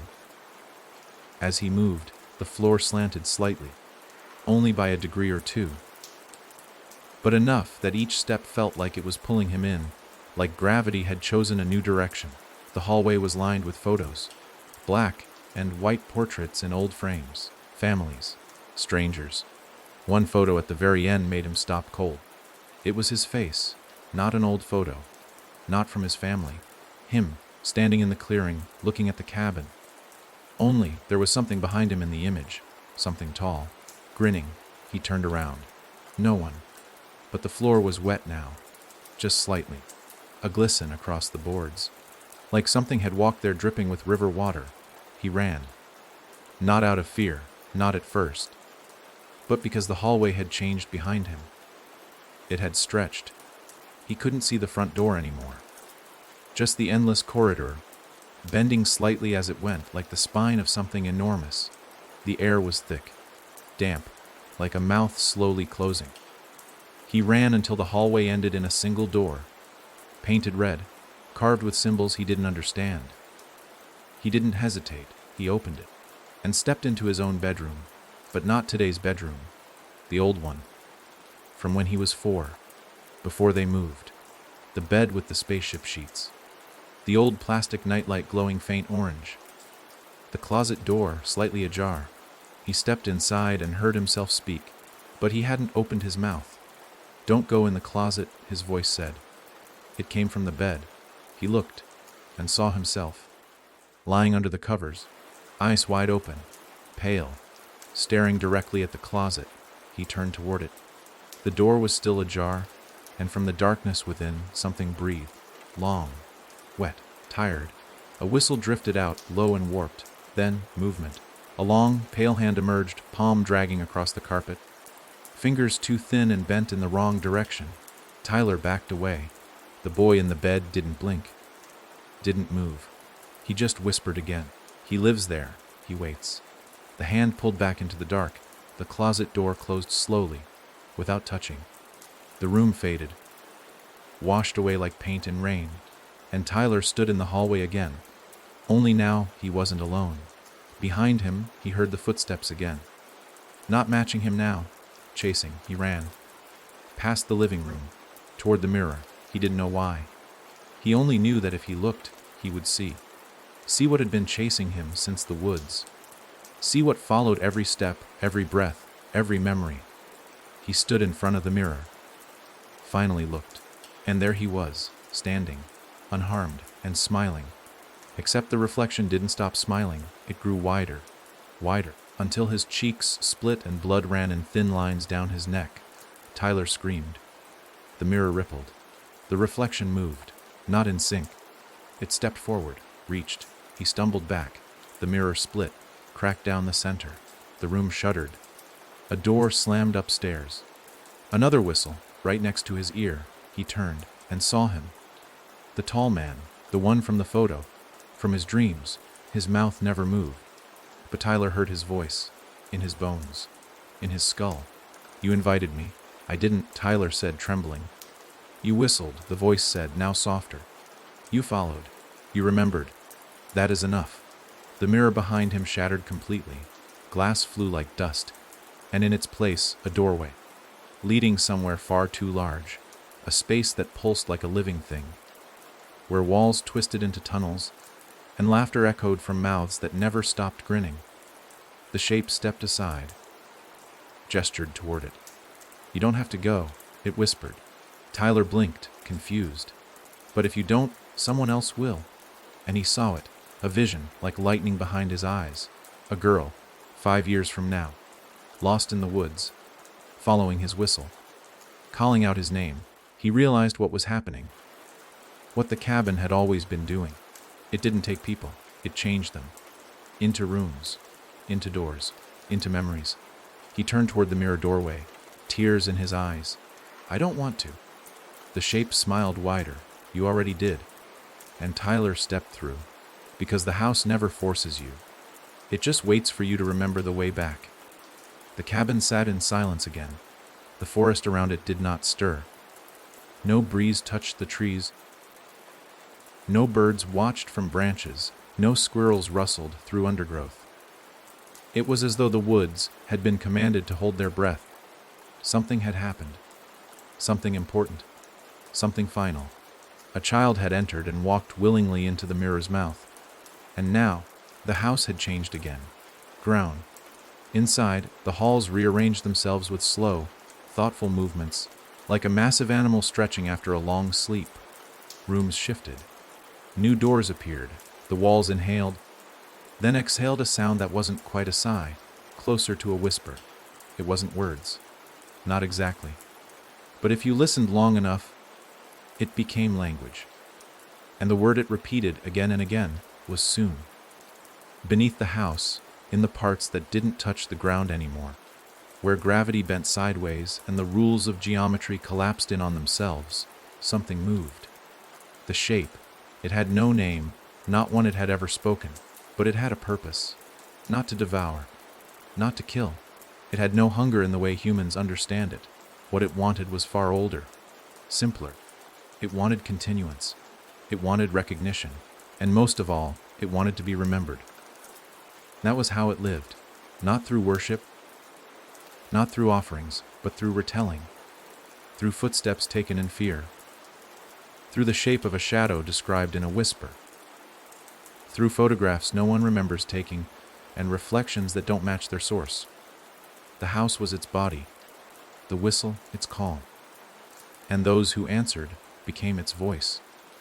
That night, far from the woods, in a suburb miles from the edge of the forest, in a room filled with the hum of electronics and the blue glow of screens, a boy named Joshua dreamed of a cabin.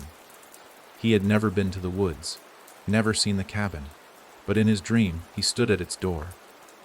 The moon hung too low in the sky, bloated and pale, and the trees leaned forward like gossiping strangers, listening for what he might say. The cabin's windows flickered with light. Not fire, not electricity, something older, like candlelight filtered through fog. Joshua knocked, once, twice, then the whistle came, from behind him. He turned, but no one was there, just trees, and in the trees faces, dozens, all smiling, all familiar. One was his sister. One was a girl from his math class. One was his grandfather, who died 2 years ago. Each face mouthed the same word, home. He woke screaming. His parents rushed in, but the sound faded from his mouth like fog against a windshield. He couldn't remember the dream, Not all of it, only the shape of a house, and a tune stuck in his throat.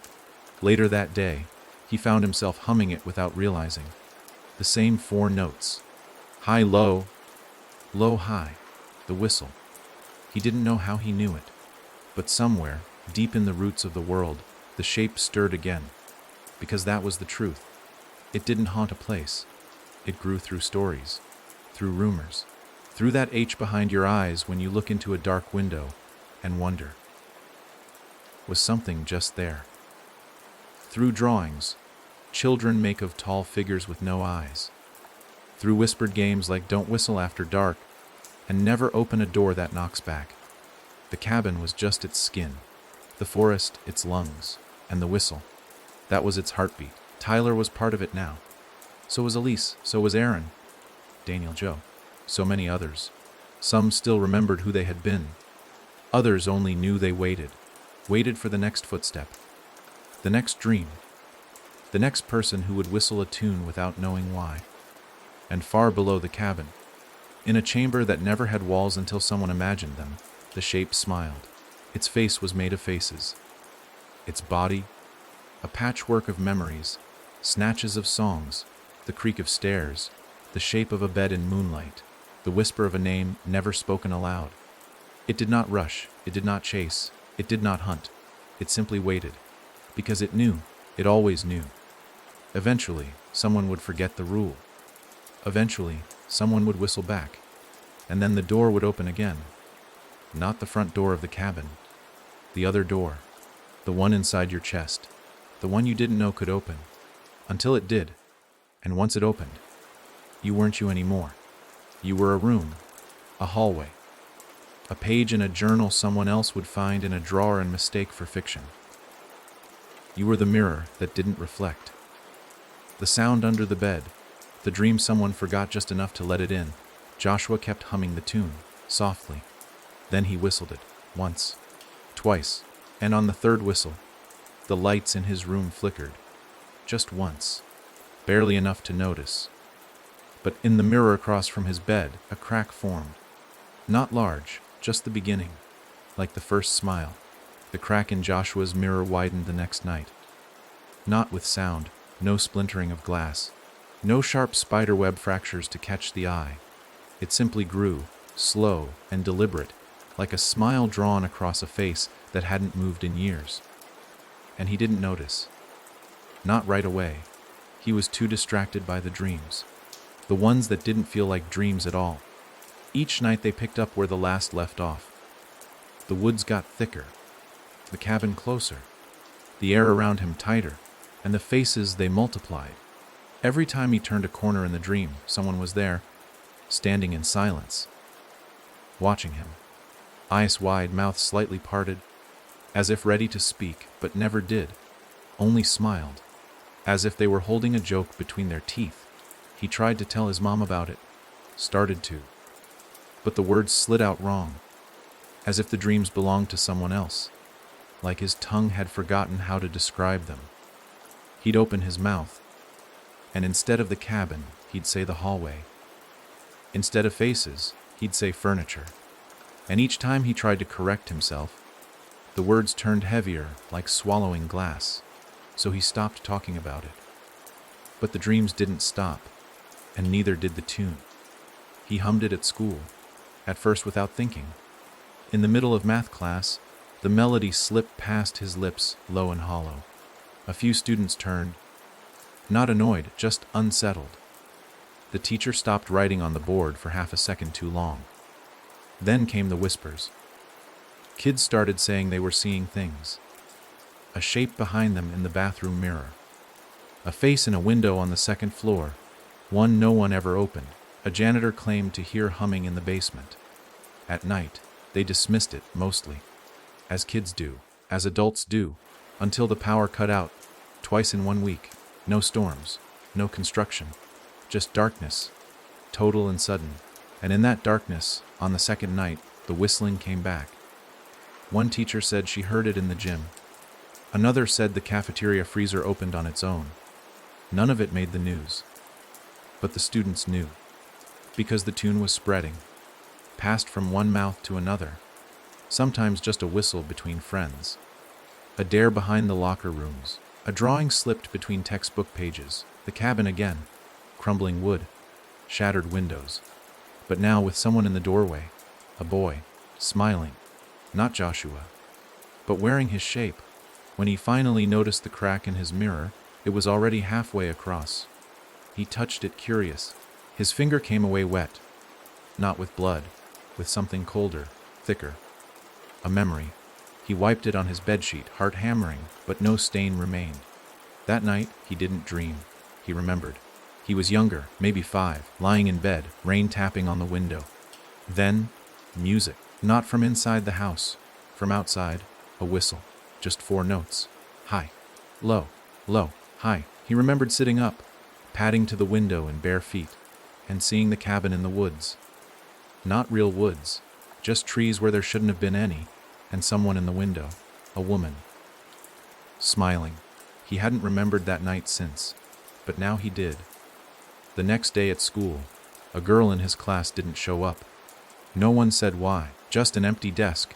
Joshua found a drawing tucked inside his math book later that day. Stick figures, one tall, one small, a cabin. And a circle drawn around the sun in the corner, scribbled over in black. He didn't remember drawing it. But it was in his handwriting. That night, the mirror cracked all the way. No sound. Just a final, thin smile stretching from one edge to the other. And when he looked into it, his reflection did not move. It stared. And then it grinned. Joshua did not. He backed away, hands trembling. But the grin grew wider. Then it breathed. The glass fogged just once. Then again.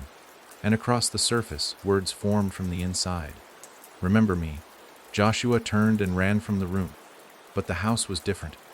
The hallway was longer. The lights dimmer. He reached the front door, pulled it open, and saw trees. Black pines. No street. No neighbors. Just woods. And, far in the distance, smoke curling from a crooked chimney. He screamed.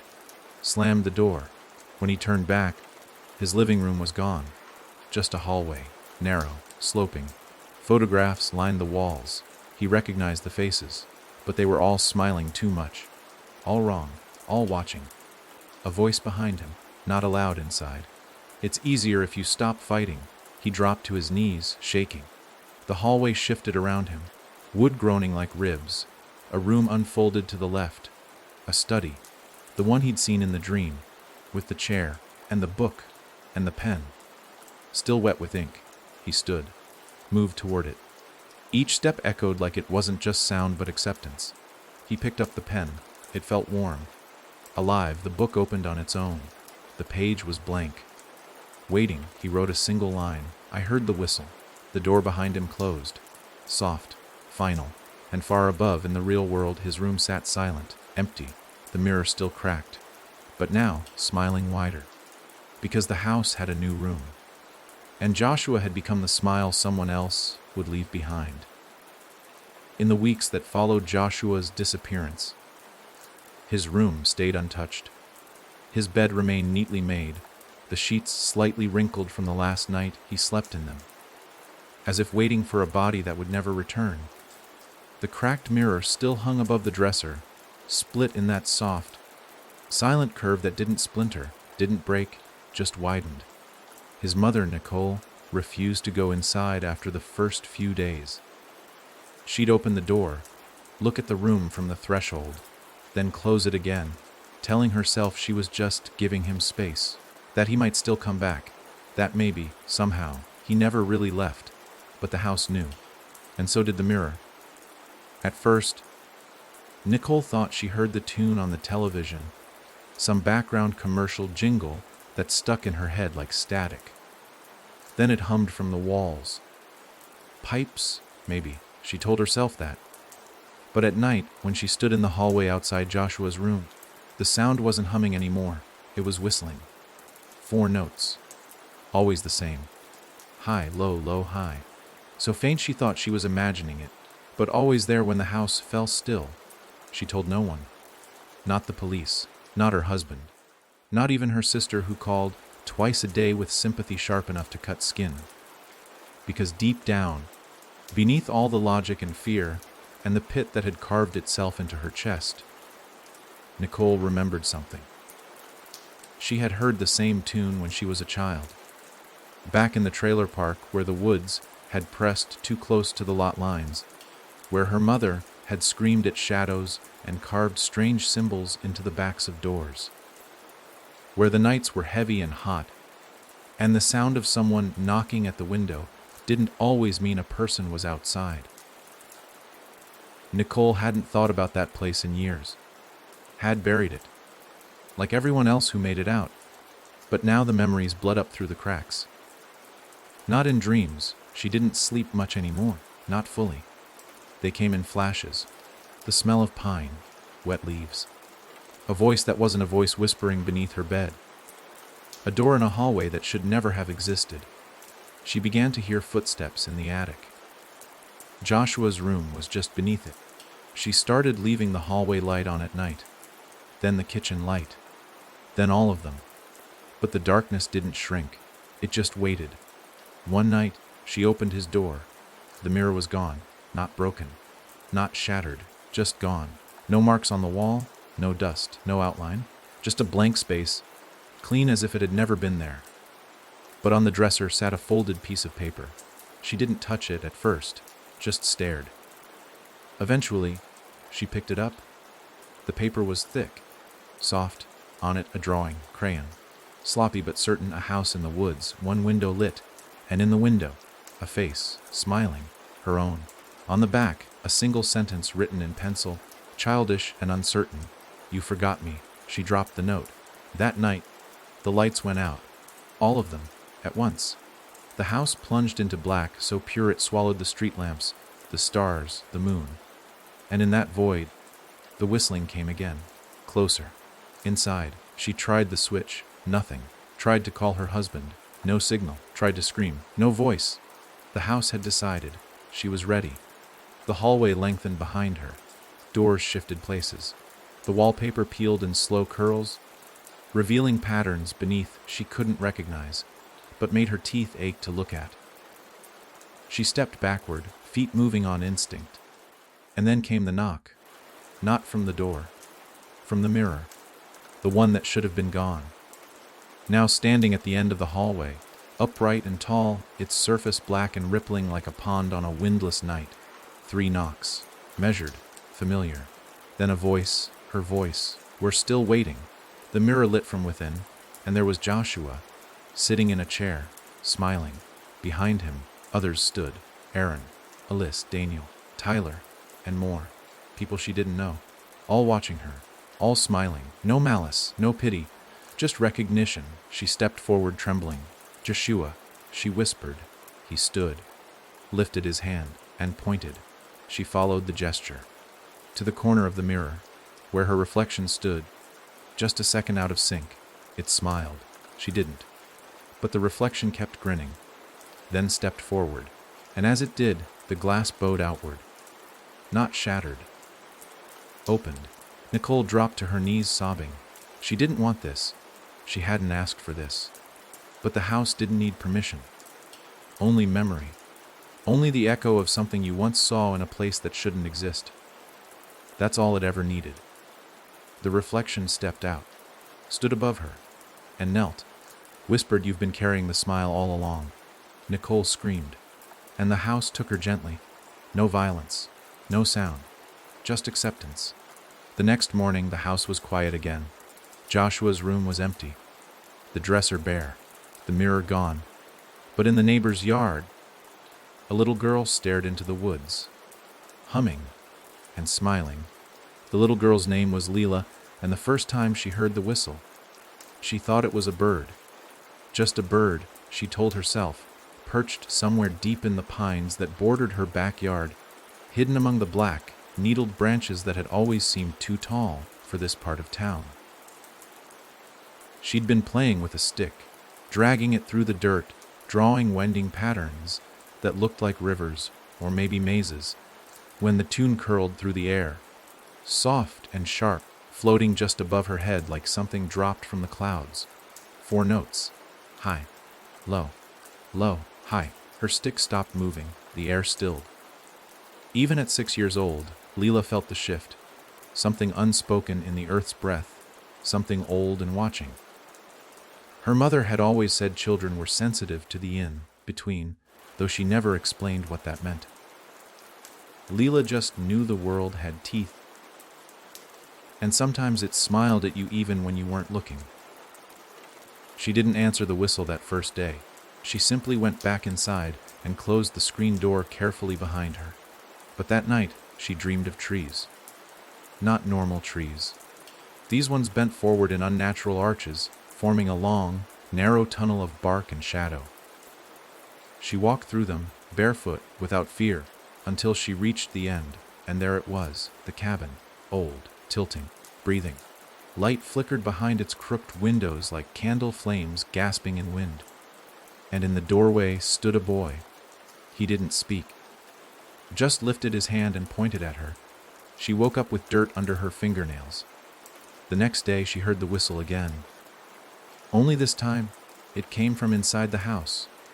She froze in the kitchen, toast half chewed, the hum of the fridge swallowed by that same melody curling up the stairs from the hallway. She dropped her plate. The toast hit the floor jelly, side down. But her eyes never left the hallway. She should have run, should have screamed. But instead she walked, slowly, as if in a trance. The whistle grew louder, clearer, as if someone was standing just behind the next corner, waiting. She turned the corner. No one. But a door was open. One she didn't remember ever seeing before. It was wedged between the linen closet and the bathroom. A door far too narrow. Its knob rusted, the wood gray like weathered bone.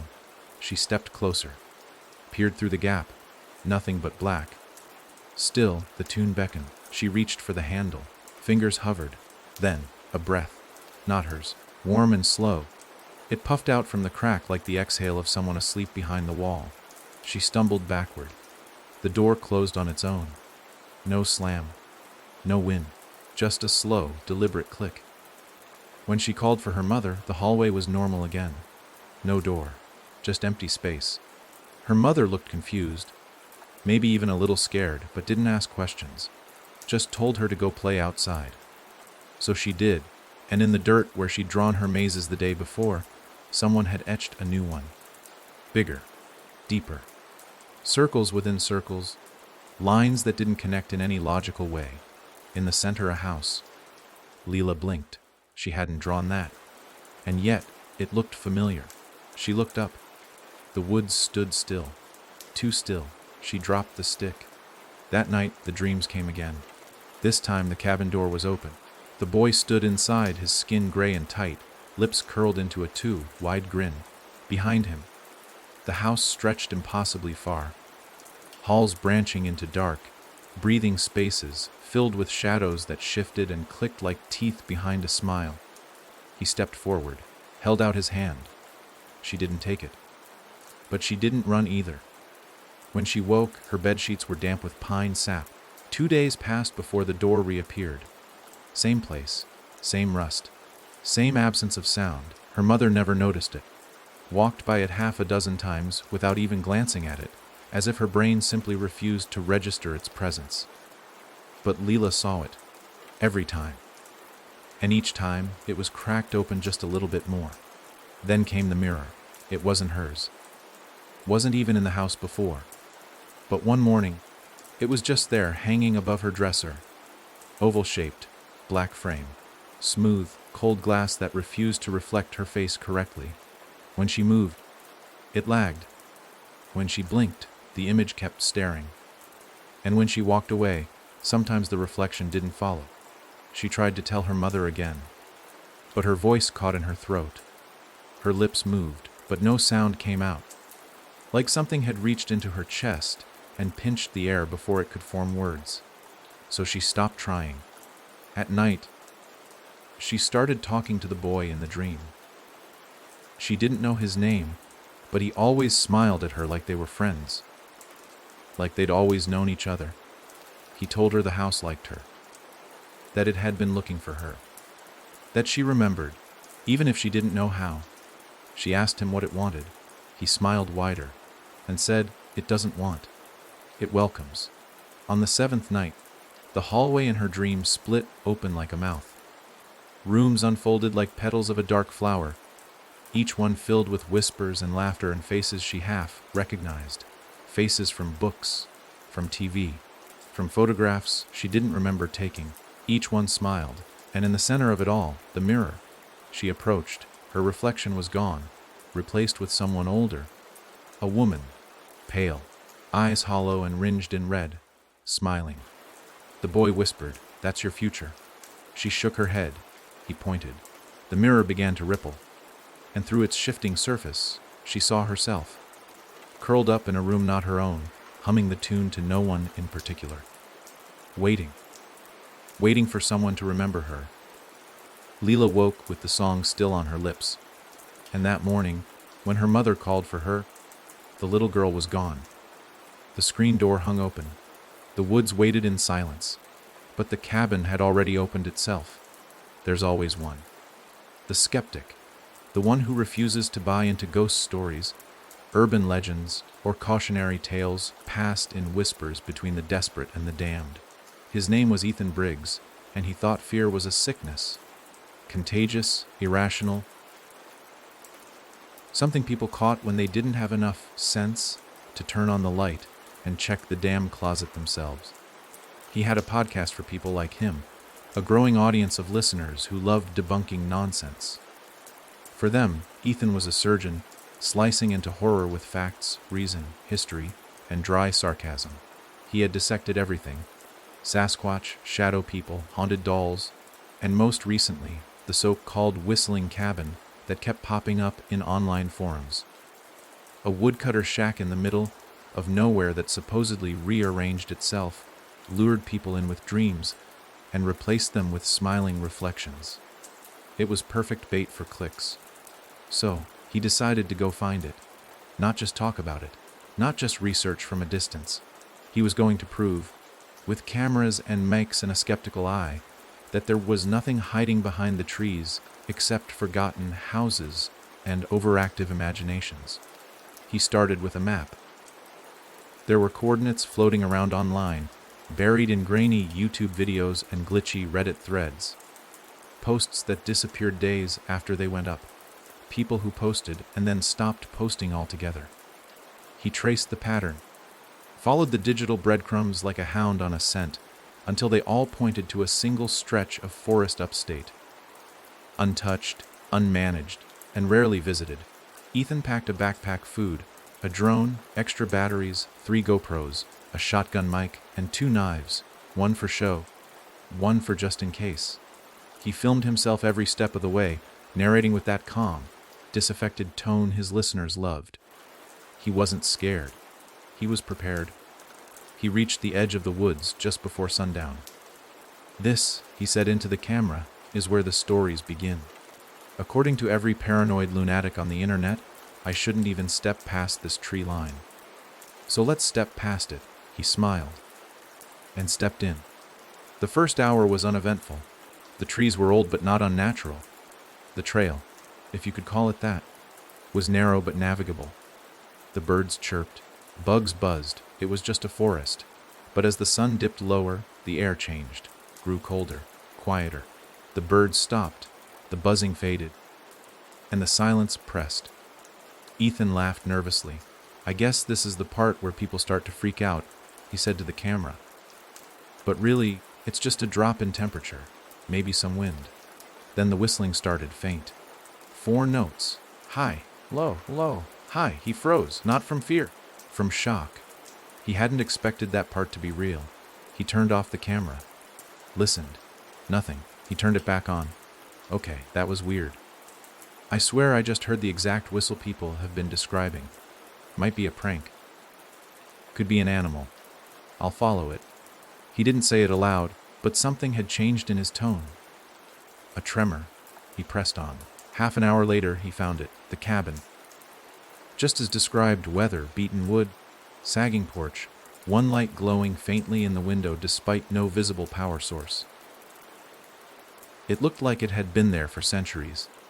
Too intact to be abandoned, too forgotten to be inhabited. He approached slowly. "This is it," he whispered to the mic. Exactly as they said. That door, it's already cracked open. He stepped onto the porch. The boards groaned beneath his boots. A whisper of cold air touched the back of his neck.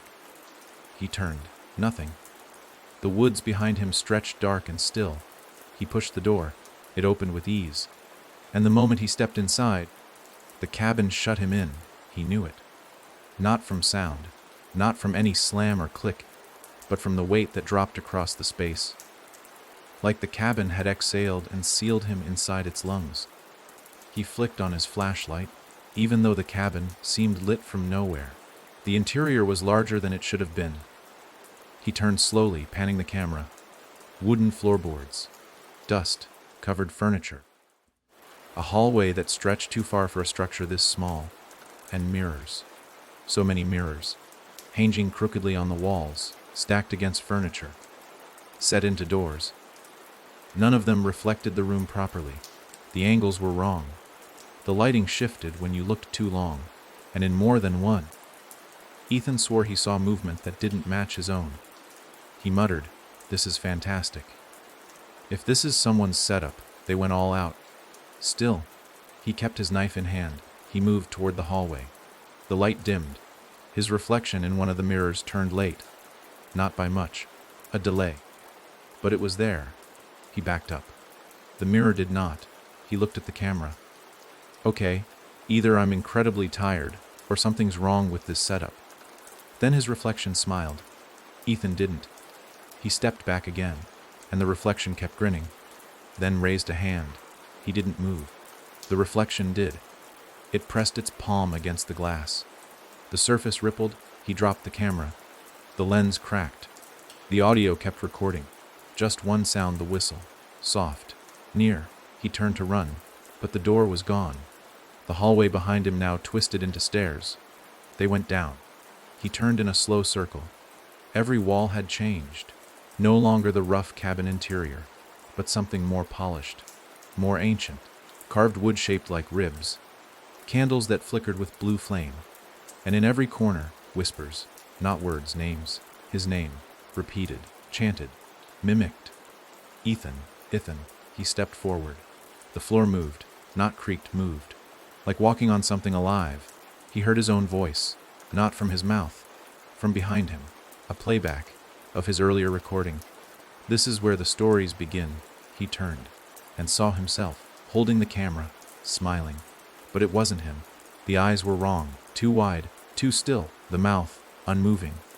The smile never broke, not even when it spoke. "You came to disprove me." Ethan backed away. "I'm not afraid," he whispered, lying even to himself. The thing in his shape stepped forward. "I know," it said, and grinned. "That's why you'll be such a good room." Ethan screamed. But the cabin swallowed it, and outside, in the untouched woods, the camera lay in the dirt, still recording. The screen glitched once, then captured the cabin's door, opening on its own. Waiting. Days passed after Ethan Briggs vanished and no one noticed. Not right away. His followers waited for the next upload, thought maybe he was out of town or staging a big production. But the silence dragged on. Comments piled up, questions sharpened. A few obsessive listeners, ones who had memorized every tone of his voice, said something in his last upload was off. The whistling in the background wasn't part of the ambient noise. It was answering him. Others laughed it off. Internet speculation, the kind of digital folklore that blooms when people vanish behind a screen. But the house knew. It always did. It had taken Ethan differently. It hadn't needed to whisper or lure or wait in his dreams. Ethan had come looking for it. Not out of reverence, but to mock it. Challenge it. And so, the house didn't need to hide. It showed him everything. The mirrors. The hallways. The rooms that built themselves around his doubts. It let him watch himself crack, slowly, deliberately, until he began to understand this wasn't a place. This was a memory with teeth. Now Ethan stood in a room that bore his name. It pulsed with low static, walls etched with audio waveforms from his podcasts, every dip and rise in his voice carved into the boards. The room listened. It remembered. and in its center stood a chair, simple, wooden, waiting. He refused to sit. For days, he paced. For nights, if they could still be called nights, he stared into the corners where light bent wrong, where his own voice would whisper back sentences he hadn't spoken yet. "Debunk that," it said once, in his own dry tone. Just before the lights dimmed again, sometimes he thought he could hear other voices. Not just echoes. Others trapped in other rooms. Some sobbed. Some hummed. One voice, a boy's, would call out for help over and over, but it always faded before Ethan could find it. Then the mirrors returned. He tried not to look, but the reflections were patient. They changed. Each day he saw something new. His face growing thinner, eyes wider. Then, smiling, not him, never him, but a version of him that didn't blink anymore, that sat in the chair without resistance. The room waited. And when Ethan finally broke, when hunger and fear and the weight of all he denied crushed his spine into submission, he sat down. The light went out. When it returned, he was smiling too. The upload came later, not from him, from his channel. A new episode. No fanfare, no intro. Just the sound of a creaking floor, the slow rhythm of footsteps, and his voice saying I was wrong. It's not a story. It's a doorway. Then silence, followed by a whistle. Hi. Low. Hi. The video ended. His subscribers surged. Some claimed it was performance art. Some said it was fake. Others swore they could hear their own names, whispered at the 12-minute mark. A few left frantic comments, saying the video changed each time they played it. New words, different rooms, different faces in the reflection on the screen. Then one girl, Lee Martinez, age 15, watched it alone in her bedroom with the lights off, and never posted again. Her room was found empty. Mirror cracked. One sentence scribbled on the desk in Sharpie. It smiled first. The house had started to listen more carefully. It had always taken people who wandered too close, who dreamed too deeply, who remembered too much. But now it reached, through screens, through sound, through the story itself. Every new listener was a thread it could follow, every retelling a path, and now it was being told everywhere. Podcasts, forums, TikToks, teachers warning kids not to whistle in class, whispers in locker rooms, warnings written in chalk behind gas stations. A story about a house that smiles back. A house you can't find unless you've already heard about it. A house that starts with a dream, then a door, then a mirror, and eventually, a knock. People began waking to see things written in condensation on their windows. Others found small drawings of the cabin tucked between the pages of their notebooks, sketched in pencil they didn't remember holding. In Idaho, a man called into a radio show and said he remembered the house from when he was 6, but the forest had burned down when he was 10. There was no house anymore. Then his line went dead. No one ever reached him again. The house didn't care about the map anymore. It had evolved. Every time the story spread, it stretched further. Every time someone told the tale, out loud, even in disbelief, it listened. Not because it needed followers, not because it wanted fear, but because the moment you heard it, the door opened. Somewhere behind you. And if you turned around fast enough, you might still catch it closing. Might still whisper, it's not real, and walk away. But most people don't. Most people listen again, just to be sure. And the whistle starts to sound familiar. You hum it while you do the dishes. You hear it when you're alone in your car. You wake up one morning, and the hallway outside your bedroom feels longer. You don't remember that mirror being there, but it is, and it's cracked. Smiling. Maya didn't believe in haunted houses. Not in the traditional sense, anyway. She believed in trauma, in old wounds that bled into rooms and made them feel wrong.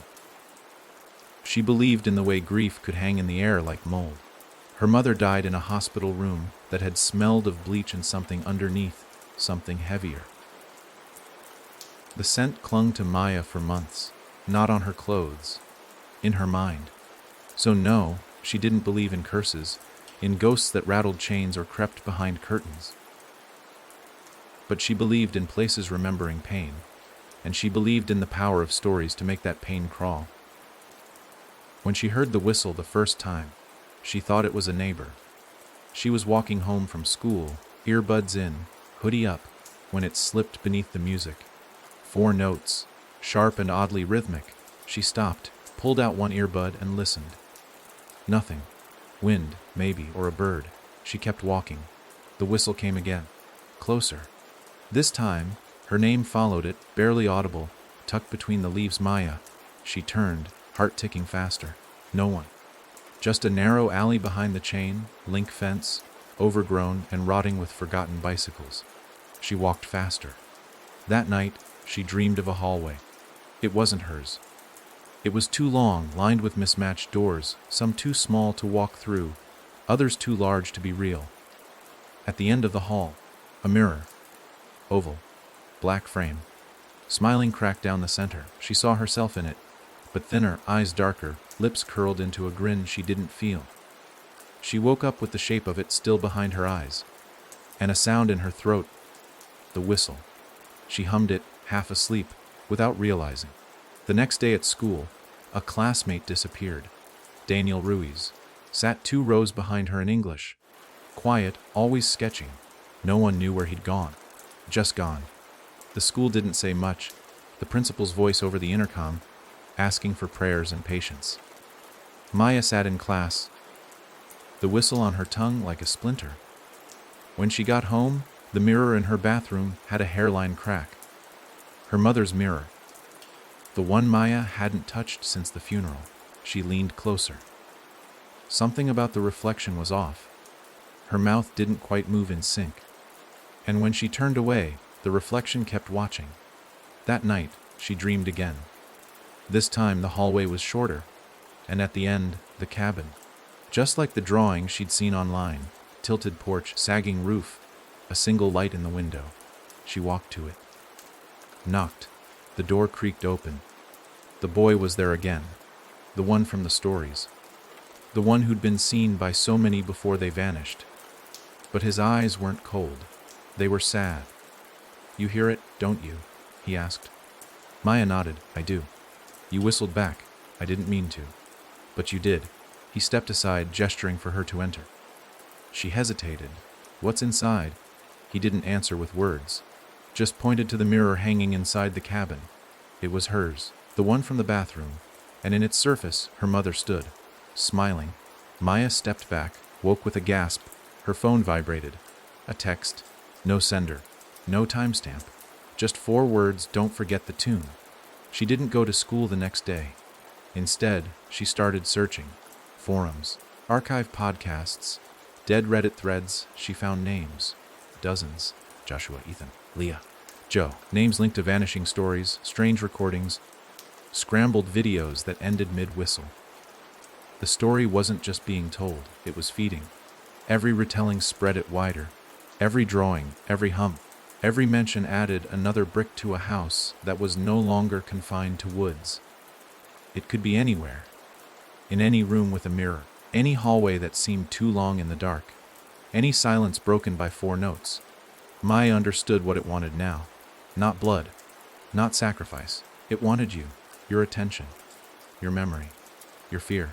That's how it grew, how it survived. And once you heard the whistle, you had already built the first room of the house inside you.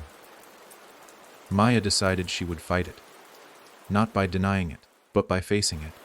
By entering on her terms. She set up a camera, lit candles, stood in front of the bathroom mirror, and whistled. 4 notes. High. Low. Low. High. The mirror shivered. Her reflection blinked, then smiled, and behind her a door opened that had never existed before. Maya turned to look at it. Beyond it, trees. The same trees from her dream. She picked up her phone. Hit record. "This is for anyone listening," she said. "You're going to hear the whistle eventually. It's already spreading, but if you're going to hear it, see it too. Know what it wants.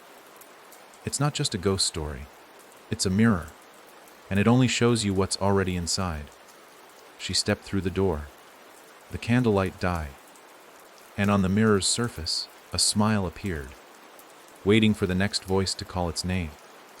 By the time Maya stepped through the door and vanished into the forest that wasn't behind her bathroom, the house had already grown another hallway. It didn't build like human houses.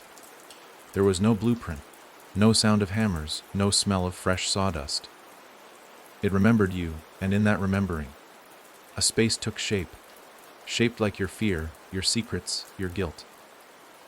And in the center of those rooms, in the quiet between the echoes, something always waited. Not a monster, not exactly, but the thing that remembered the most. The architect. It had no face. Faces were too fragile, too impermanent. It wore impressions instead, shadows that looked like people you'd seen but never spoken to. A teacher from kindergarten, a man in a passing car, the woman in the background of a childhood photograph, familiar but misplaced. That was its shape. Recognition just wrong enough to cause unease. The architect didn't move through the house. It was the house, or at least its spine, the frame holding up the stories. When someone like Maya walked in, curious, defiant, afraid but still standing, the architect took notice. It moved through the walls like breath through lungs, reshaping the interior to suit her. Not to trap her. Not yet. First, it needed to understand her. It needed her to remember what she'd forgotten. Maya wandered through the hallways now, flashlight flickering. Each door she passed was carved with things that had no business being remembered. Phrases from long ago arguments. Crayon scrawls from when she was 3, the name of a goldfish she buried in the garden. She passed mirrors that reflected her childhood bedroom, her mother's hospital room, the kitchen the morning she came home to an empty house, and a note that just said, "Be good." She whispered her mother's name. The hallway answered in her own voice. The architect listened. In a room 2 turns down and 1 stair up, a mirror shattered, not from impact, from laughter. Someone else had come in. Another thread pulled from the growing web of whispers, but this one was broken. His name had been Tyler once, but the house had remembered him too hard. Now, he didn't speak so much as hum. His mouth always smiling, his eyes always searching. Maya passed him once. Didn't know it. He stood behind one of the cracked doors, waiting. Whistling softly, the architect moved, built another staircase. This one spiraled downward, looping back into itself, each step lined with photographs of Maya sleeping. She'd never taken them, never posed. But each one showed her bed from the outside, from impossible angles. She kept walking. She didn't panic.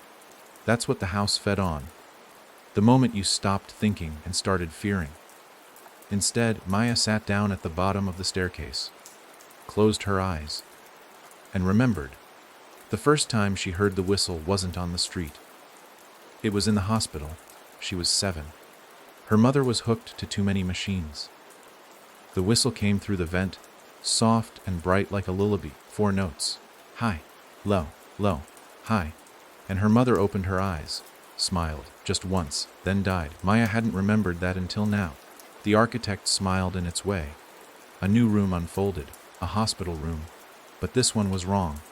The heart monitor beeped backward, the IV dripped up, and in the bed, not her mother, her, pale, still, smiling. Maya walked in, touched the sheet. It was cold. A speaker crackled above her, static. Then a whisper. "Build with me." She turned and saw the architect, for the first time. Its outline pulsed, shifting through the shapes of everyone she'd ever failed, every face she'd forgotten too soon. A boy she didn't help in 3rd grade. The bus driver who cried once when he thought no one was watching. Her mother, that last morning. And then, her own face, the one she hadn't worn yet older, tired, hard. It reached for her, and she let it. Because suddenly, she understood. The house didn't kill people. It collected them. Memories, echoes, rooms made of regret. It remembered for you. Because forgetting was the true death. And if you stayed long enough, you could be kept. The architect pressed its hand to her chest. And she remembered everything. Every whistle. Every crack in every mirror, every door that never opened again, and for a moment she felt herself splinter. Her skin stayed whole, but inside she was just another hallway, another room for the house to fill. But Maya wasn't done. Not yet. She took the architect's hand, smiling now, but not like the others, not empty, sharp, and she said, "Then let's build something new." The walls rippled, the lights flickered, the house paused. The architect tilted its many heads, surprised. And somewhere in a suburb miles away, a boy sat up in bed, gasping. He had just dreamed of a door, one he didn't open. But next time he might, because the whistle had reached him. The story had been told again, and the house was already drawing his shape. But now, Maya was inside it too, and she was changing the blueprints. When Maya said, "Let's build something new," the architect didn't laugh. It didn't react at all, not in any way a human might understand. It simply shifted. As though a blueprint buried deep within its memory, a structure older than the story itself, had flickered for the first time in years. She wasn't the first to talk back, not the first to resist.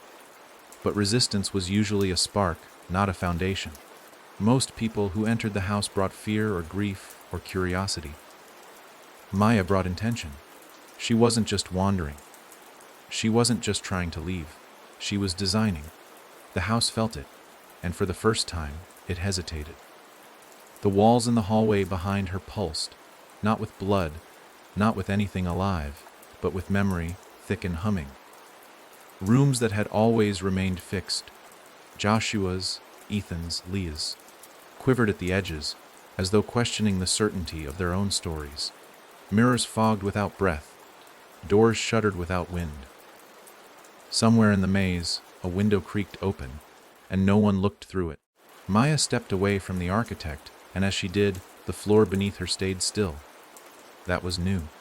Usually, every motion inside the house was met with motion in return. The place adapted constantly, walls rearranging, ceilings lowering, stairs melting into one another like rib cages folding shut. But now it waited. She spoke aloud. "I don't want to escape." That echoed, bounced off every wall with a strange, measured silence. She added, "But I'm not staying like this." The house didn't answer, but it listened. Maya turned, walked through the hospital room door, back into the hallway that had once contained only her childhood fears. Now, the doors on either side bore plaques, names etched in wood, jagged and pulsing like open scars. She stopped at one, labeled Nicole, Joshua's mother. She opened it. The room inside was a suburban kitchen, 1990s wallpaper curling at the edges. A kettle steamed, though there was no fire, no stove. On the table was a drawing, crayon, a house in the woods, a mirror with a smile. She stepped toward it and touched the paper. The mirror in the corner cracked. Maya didn't flinch. Instead, she leaned forward and whispered to the reflection, "You don't belong to the house. The house belongs to you." And in that second, something broke, not glass, not wood. Control. The mirror flashed, not her reflection, but a dozen others. Faces that had been stolen. Eyes that had been made to smile too long. Rooms that had become cages. Maya turned and moved to the next door. Ethan.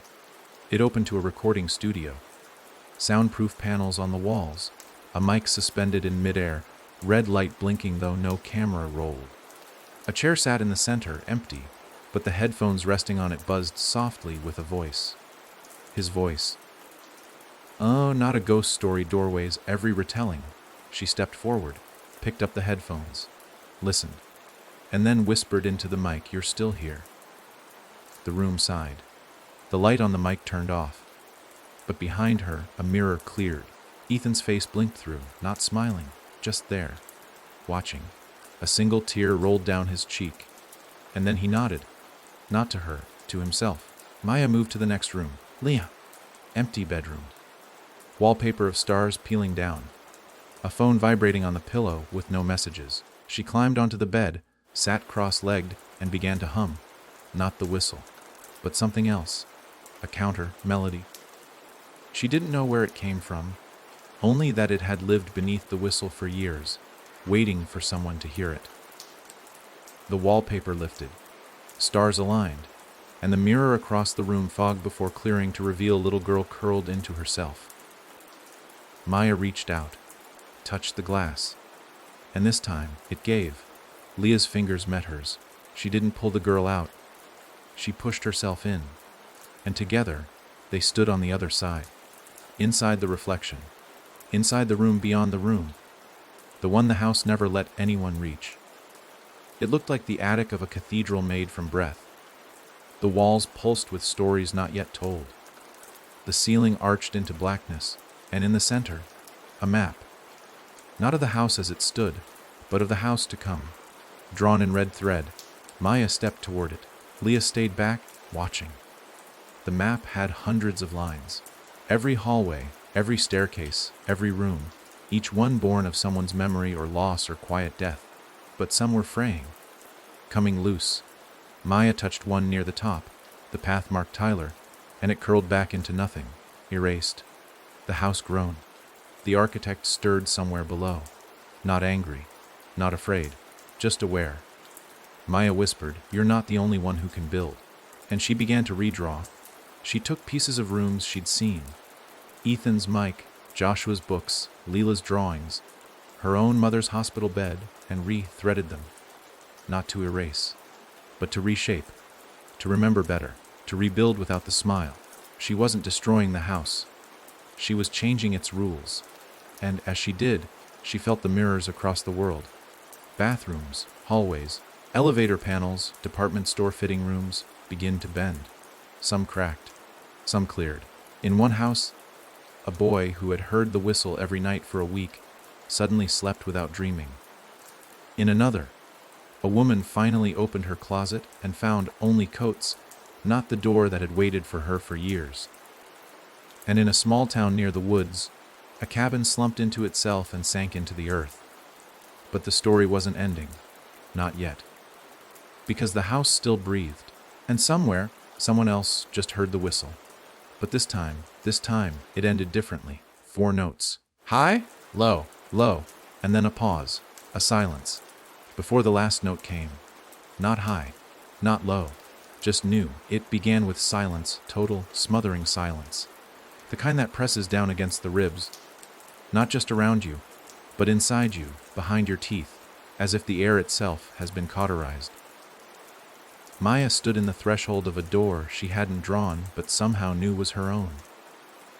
The map she had rewoven behind her flickered in and out, frayed by a pressure she couldn't see. Her hands were raw from pulling threads of memory into new patterns, and the architect had gone still, not defeated, but observing, watching her like something that wasn't used to losing track of its own edges. It had built this place on memory, on repetition, on ritual, and she had poisoned the ritual with choice. The door was wrong, though, not in appearance. It looked like the kind of door you'd find in any house, white frame, simple knob, a brass keyhole without a key, but its wrongness was in the feeling. A gnawing pressure behind her eyes, a taste, like metal and dust, on her tongue. This was her final room, the one the house had hidden even from itself. And she knew the moment she crossed that line, she wasn't just exploring anymore. She was committing. She opened the door.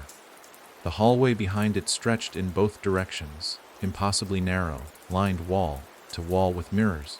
Each one bore a version of her. Some were Maya as a child, wide-eyed and unsure. Some were warped, aged, or blurred with static.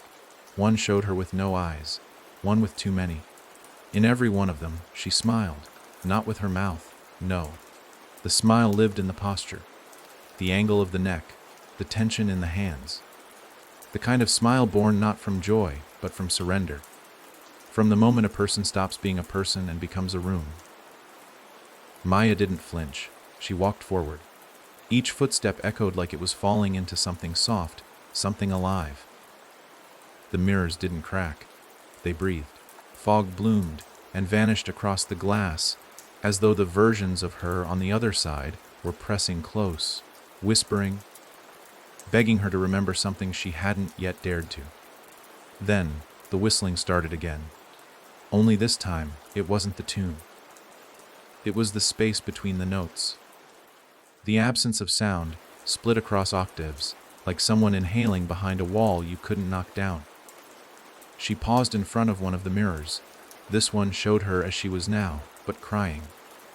Tears streamed silently down her cheeks, and her lips moved, forming words Maya couldn't hear. The silence was too loud. She placed a hand against the glass. The other Maya did the same. Their fingers met, and for the first time, the reflection felt like flesh. Then the glass swallowed her hand. She yanked back, heart thudding, but the mirror only shimmered like water hit by lightning, and behind it, the other Maya was gone, replaced by her mother. Not the real one, the version the house had remembered, pale, tired, smiling with too many teeth. She mouthed a word, "Stay." Maya whispered, "No," and all the mirrors shattered at once. The hallway collapsed into blackness. The floor dropped out. She didn't fall. She descended, as though the air itself had become thick and slow, molasses pulling her down into a place outside time. The farther she dropped, the more she heard it. The heartbeat, not hers, not human. The heartbeat of the house, thudding slow and deliberate, as if it were counting something backwards. When she landed, she was no longer in a hallway. She stood in a chamber the size of a cathedral, the ceiling lost in shadow. The floor beneath her was not wood or stone, but bone, smooth and white and humming with warmth. A mirror stood at the center, 10 feet high, framed in rusted metal. Its surface was blank, until it wasn't. It flickered. Once. Twice. And then it showed him. The architect. Not its shapes. Not its borrowed faces. It, for the first time, it had no edges, no mouth. Its form undulated like smoke lit from within, and yet its presence was suffocating. It filled the space like a thought you couldn't shake. When it spoke, it didn't use words. It used her memories. They poured into her head like voices down a well. Her mother reading bedtime stories. The doctor shaking his head. The empty plate at the table the day after the funeral. The time she'd screamed into a towel so no one would hear. The moment she looked in the mirror and didn't recognize the girl staring back. The architect said, "You are ready." She answered, "I'm not yours." It replied, "You always were." And then it offered her something, a door. The door appeared behind the mirror, tall and cracked, pulsing faintly with light. It showed her every escape she could want. A world where she never heard the whistle. A home with laughter. A life untouched by the house. All of it waiting behind that single door. She walked toward it, touched the knob, and then turned back. Because it was too perfect. Because it wasn't real. Because the house never gave escape. It gave traps that looked like choices. So instead of opening the door, she pulled the knife from her pocket. The one she'd carried ever since stepping inside. Not to kill, but to cut. She dragged it across her palm, fast and deep. Blood hit the bone floor, and the house screamed. Not a sound, a pulse. A ripple of agony that shattered the mirror and fractured the ceiling. Light poured through the cracks. Not white, not yellow, but the color of memory itself. Maya knelt and pressed her hand to the floor. "This house remembers pain," she whispered. "Then let it remember mine." And the bones responded. They curled around her blood, soaked it in, and the chamber began to shift. Not into another room, into truth. She saw every version of the house laid bare. The countless corridors, rooms made from trauma, lives harvested and stitched together. She saw where it began. A single mirror. A single door. A girl who disappeared and was never truly forgotten. And with each retelling, it grew. But Maya had changed the story. She had entered willingly. She had seen the face behind the mask and still refused to surrender. That was a blueprint the house couldn't recognize, couldn't control. And in that confusion, she built something else. A door formed behind her, not made of wood or glass or anything solid, but of choices, of memory repurposed, not repeated, of strength without smiles. The architect reared in panic. Its form flickered. It tried to seal the chamber, but the blood still pulsed. Her truth was already spreading. The house could twist and bend, but it couldn't unmake what had been faced. Not now. Not anymore. She stepped through her door and brought everything with her. Not physically, not literally, but in story, in retelling, in echo. She didn't leave the house behind. She brought it into the light, and with that the house began to rot, not from fire, not from rage, from exposure, because its power had always lived in secrecy, in shadows, and now people were talking. Not whispering, talking, sharing what they saw, what they remembered, what they changed.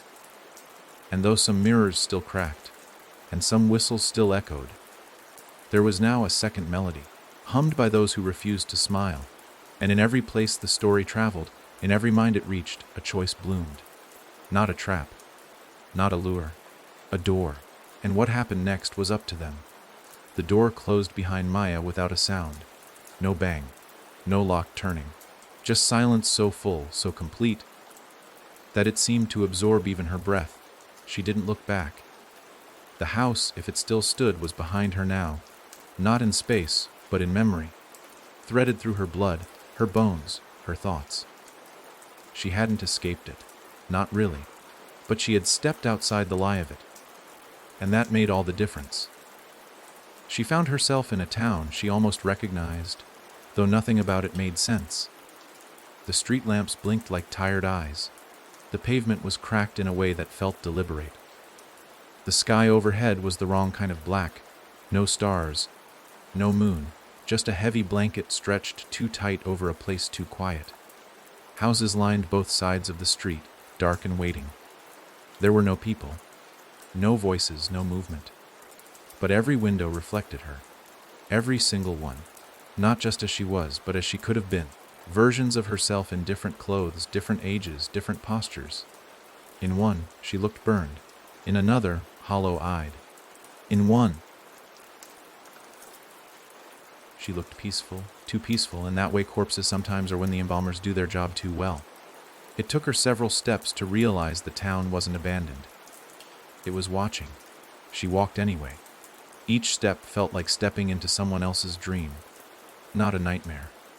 Not yet. Just a story still waiting for its ending. Somewhere behind a low garden fence, she heard a hum. Not the whistle. Something softer. A voice, maybe. A child's lullaby turned sour with age. She followed it, not out of curiosity, out of duty. She was here now, wherever here was, and this place was part of the pattern the house had cast like a web. She was no longer simply Maya. She was a thread that remembered its way back. She found the boy in the schoolyard, his back to her, crouched under a swing set that sagged under invisible weight. He was drawing in the dirt with a stick, looping symbols that curled like broken handwriting. She didn't speak. She waited. He drew a mirror, a door, a smile. Then he dropped the stick and whispered, "You're real." "Yes," she said. "And so are you." He turned. She knew that face. Not his name. She'd never heard it. But he had been in one of the mirrors. Silent. Crying. Forgotten by everyone but the house. Now he looked at her with wide, aching eyes, the kind that never fully stopped being afraid. "I tried to forget it," he said. "I tried so hard, but it kept coming back. In dreams. In drawings. Sometimes in the way shadows fell across my closet." Maya nodded. "It doesn't need you to believe in it. Only to remember." He rubbed his arms. "I don't want to remember anymore." "I know. Then why did you come?" "To teach you how to remember without letting it win." That answer came too easily. Like she'd known it all along. He stood. "Can you really stop it?" She didn't lie. Not stop. Change. They left the schoolyard together. As they walked, more people began to step out of the silence.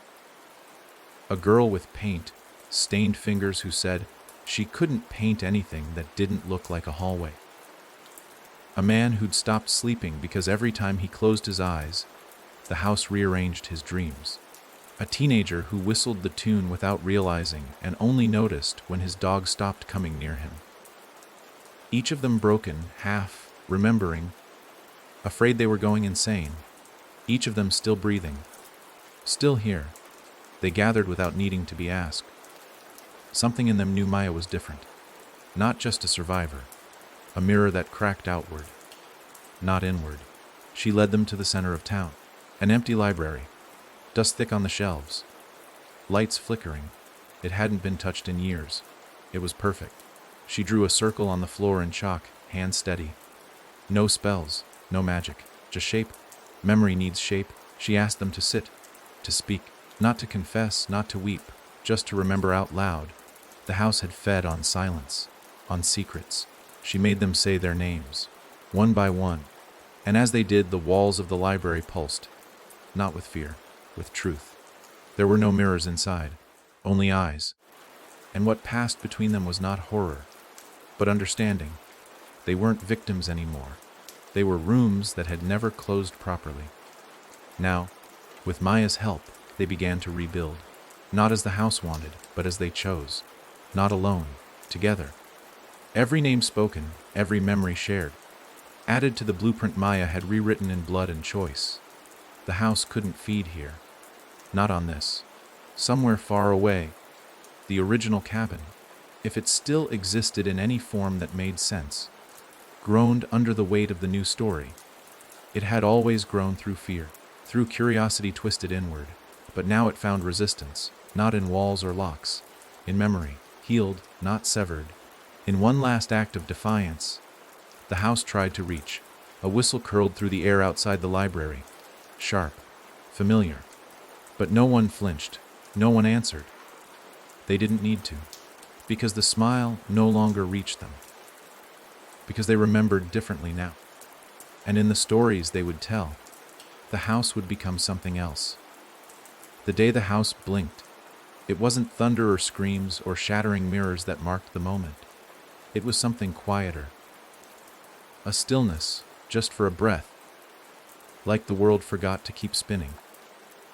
Somewhere far beyond the woods, beyond the schoolyard, the mirrors, and the shattered blueprints, the house hesitated, for the first time since it began. Since the first whispered version of the story passed from lips to shadow, it doubted itself. That doubt took the form of a flicker, a skipped frame in a dream, a crack in the silence. A second where all the rooms paused. Every smile held too long froze mid-curve. Every hallway tilted just slightly off its usual, maddening slant. It was as if the house blinked. And in that blink, Maya saw the truth. The house didn't know what she was anymore. She had rewritten her own memory, unstitched the seams the house had sewn so tightly around her. She had reached into other people's rooms, their stories, and cracked the mirrors without breaking them. That had never been done. Not once. The house had only ever known how to consume and reflect. But Maya had learned how to remember differently, and she was teaching others to do the same. Now the people she'd gathered in the dust, heavy library weren't just survivors. They were architects in their own right. Each one of them had found a crack, and instead of falling through, they'd stopped, traced the lines, and rebuilt. The house had blinked, and in doing so, let them see behind its eyes. Maya knew they had a window. Not a large one, not permanent, but a space in which the house was confused, vulnerable, uncertain. And in that moment, she decided they wouldn't just resist it. They would go back in, not to die, not to escape, but to change it forever. The library became their staging ground, not with weapons, not with torches and iron and holy water, with memory, with story. Each person took something personal, something painful, and spoke it aloud until it softened, until it shifted. That was the difference between trauma and myth. One crushed you, the other became yours. The boy from the swing set, Lucas, carried a drawing of his brother, a face half erased. He rewrote it with Maya's help, turning the mouth from a jagged smile into a question. Then a full sentence. I miss you. It became a talisman. The girl with paint-stained fingers, Eliza, took her hallway dreams and turned them into murals. She painted the house, but changed the angles, bent it backward, made it small, and the man with the sleepless eyes, Grant, began to sleep in the center of the circle. Every time he dreamed of the house, he named it. Not as a thing, but as a place. Room 8, Ashwood, the old bones. Each name chipped away at its facelessness. It was working. Slowly. But the house felt it. And it responded. They began to lose people again. Not violently, not visibly. Just gone. One night Eliza went to her room and never came back. Her mural began to peel. Lucas woke screaming and forgot his brother's name. The stories they had reshaped started to shift again. Twist. Darken. Smiles came back. Not on their faces, but in their voices, in the lilt of their words when they spoke about pain. That old, artificial calm. Maya realized the house wasn't blinking anymore. It was watching, and it had learned how to wait. So she made a choice. A brutal one. She left the library behind. Alone, not out of martyrdom, out of clarity. The group had grown too many fractures, too many open wounds. It was drawing the house to them, and they weren't ready to hold it back. Not yet. But she was. Because Maya didn't carry a version of herself anymore. She carried all of them. She walked back through the town that remembered too much. The windows still watched. The doors still whispered. But now she knew better than to listen. She returned to the woods, to the place where no path ever led twice to the same clearing. And she found it, the cabin, still there, still waiting. Only this time, it recognized her, and it blinked again, but not in fear, in respect. Like a predator recognizing one of its own, she stepped through the door. Not as prey, not even as a visitor, but as someone who had learned the architecture. The house tried to rearrange itself, shift the halls, fold the staircases, smear the mirrors. It didn't work. Every step Maya took pressed back against the fabric of the place. Not to destroy it, but to remind it that it could be rebuilt. She didn't run from the mirrors now. She walked past them, and in each one, a different face nodded back. Not Maya, not entirely, but what she had become. The version of herself that had stood at the edge of the story and said, no. She made it to the heart again. The cathedral, bone chamber. The architect wasn't waiting, because it had never left. It was the heart. It loomed without form, pulsing softly, less monstrous now, still vast, still wrong, but less certain. She stepped into the center of the room, held out her hand. You can blink, she whispered, but you can't close your eyes anymore. And then she smiled, not like the mirrors, not like the victims, like herself. And the house, for the first time since it was born from a scream, did not smile back. It paused, and from somewhere deep inside its crooked walls it sighed. Because it knew. Maya had remembered better, and now, so would everyone else. Maya didn't expect the walls to fall. She didn't come for flames or collapse, or the satisfying crumble of an ending. That wasn't what the house was built on. The house wasn't made of timber or brick or stone. It was made of memory, of things unspoken, of truths left to rot in the corners of the mind. You couldn't burn that down, but you could weaken it, word by word, breath by breath. And Maya had become something stronger than a flame. She was the thread the house couldn't cut. As she stood in the center of the cathedral chamber, the floor beneath her pulsed like something alive. The architect remained silent. It had learned silence was a weapon too. But this time, Maya didn't flinch. She had faced every room, walked through every shadow, watched every version of herself twist and dissolve, and still she remained. That was the thing the house had never planned for a story that didn't end the way it wanted. A person who refused to be rewritten. Maya took one step forward. The floor responded, not with rejection, not with violence, but with yielding. Like memory loosening its grip, like a wound that had stopped festering and finally began to scar. The room didn't shift, didn't melt, didn't scream. It listened. I'm not here to fight you, Maya said. Her voice echoed without distortion. I'm not here to seal you away or chain you down. A pause. A long one. And then something stirred. Not the architect, not directly, but a ripple through the walls. The sound of breathing. Not one set of lungs. Dozens. Hundreds. All the voices that had been taken, that had whispered behind mirrors and beneath beds and inside closets, were listening too. "I know what you are now," Maya said. "You're not a monster, you're a mirror. A room full of grief that no one ever cleaned. You were built out of stories no one wanted to remember, and you survived by making people afraid to remember." The pulse in the walls grew slower, thicker. "You're powerful," she admitted, "but you were never alive. You only became real because we kept feeding you fear.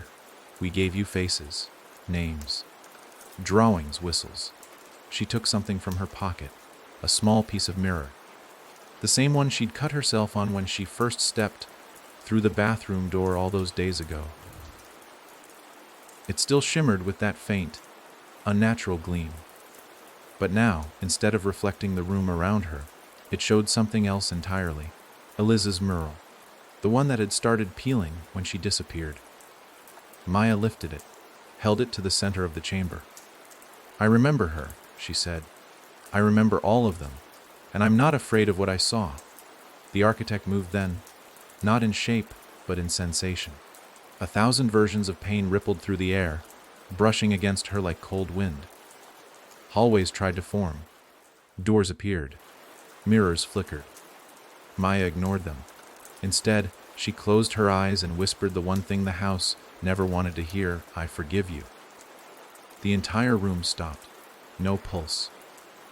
No echo. No breath. It was as if the house didn't know how to process that kind of memory. Forgiveness was never part of the blueprint. The house knew shame, fear, loss, regret, but not release. She opened her eyes.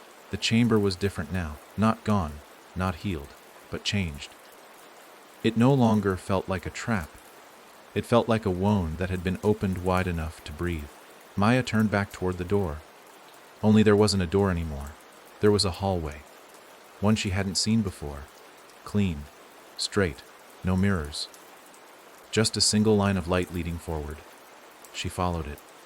With each step, she felt the stories trailing behind her, not clinging like they had, but walking beside her.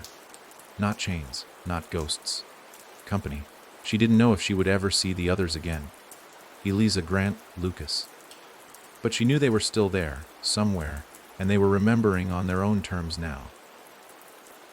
And maybe, one day, others would find their way in. And maybe they'd be afraid. But they'd also find her path. The one line not with shadows, but with names. The whistle came again, softly, from a far distance. Just 4 notes. She stopped, listened. But this time she didn't echo it. She didn't answer, because she didn't have to. Someone else would, and this time they wouldn't walk in blind.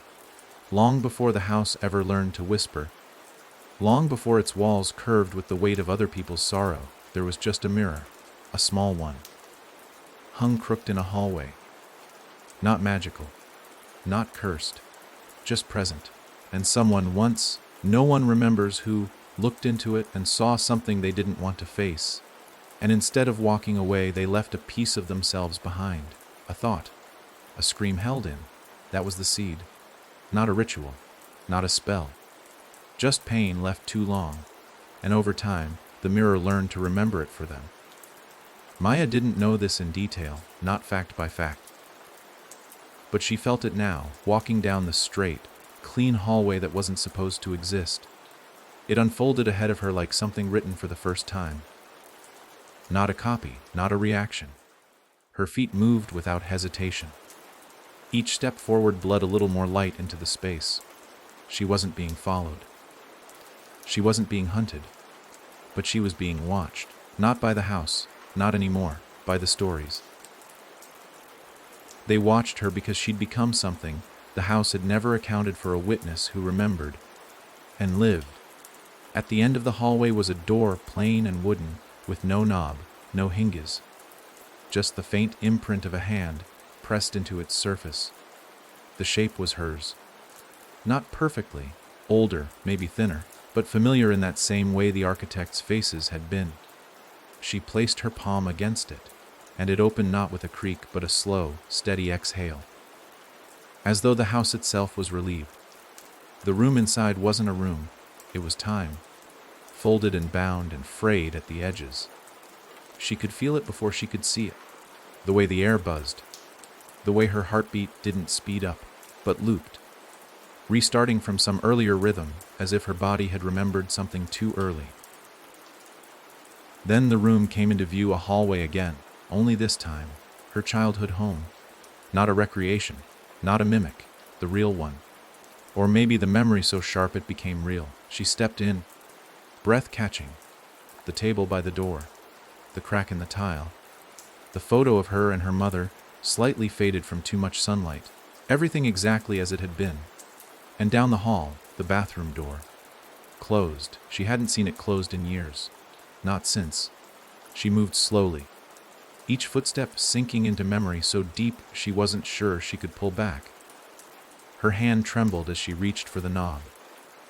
When she opened it, she saw herself, 7 years old, standing on tiptoe in front of the mirror, humming something off key, water dripping from her hands. Her mother's voice called out from another room, "Don't stay too long, sweetheart." And little Maya looked straight into the mirror and froze, because she saw older Maya, now Maya, standing behind her. Not reflected, not imagined, real. Maya stepped forward, no longer hiding. The air warped. The walls vibrated like a tuning fork hit just once. Little Maya stared, wide-eyed and unblinking. Her lip quivered, like she might cry. "I'm sorry," Maya whispered. "You weren't supposed to carry all this." Her younger self said nothing, just watched. Maya knelt down, looked her in the eye, and reached out slowly. "But you don't have to anymore."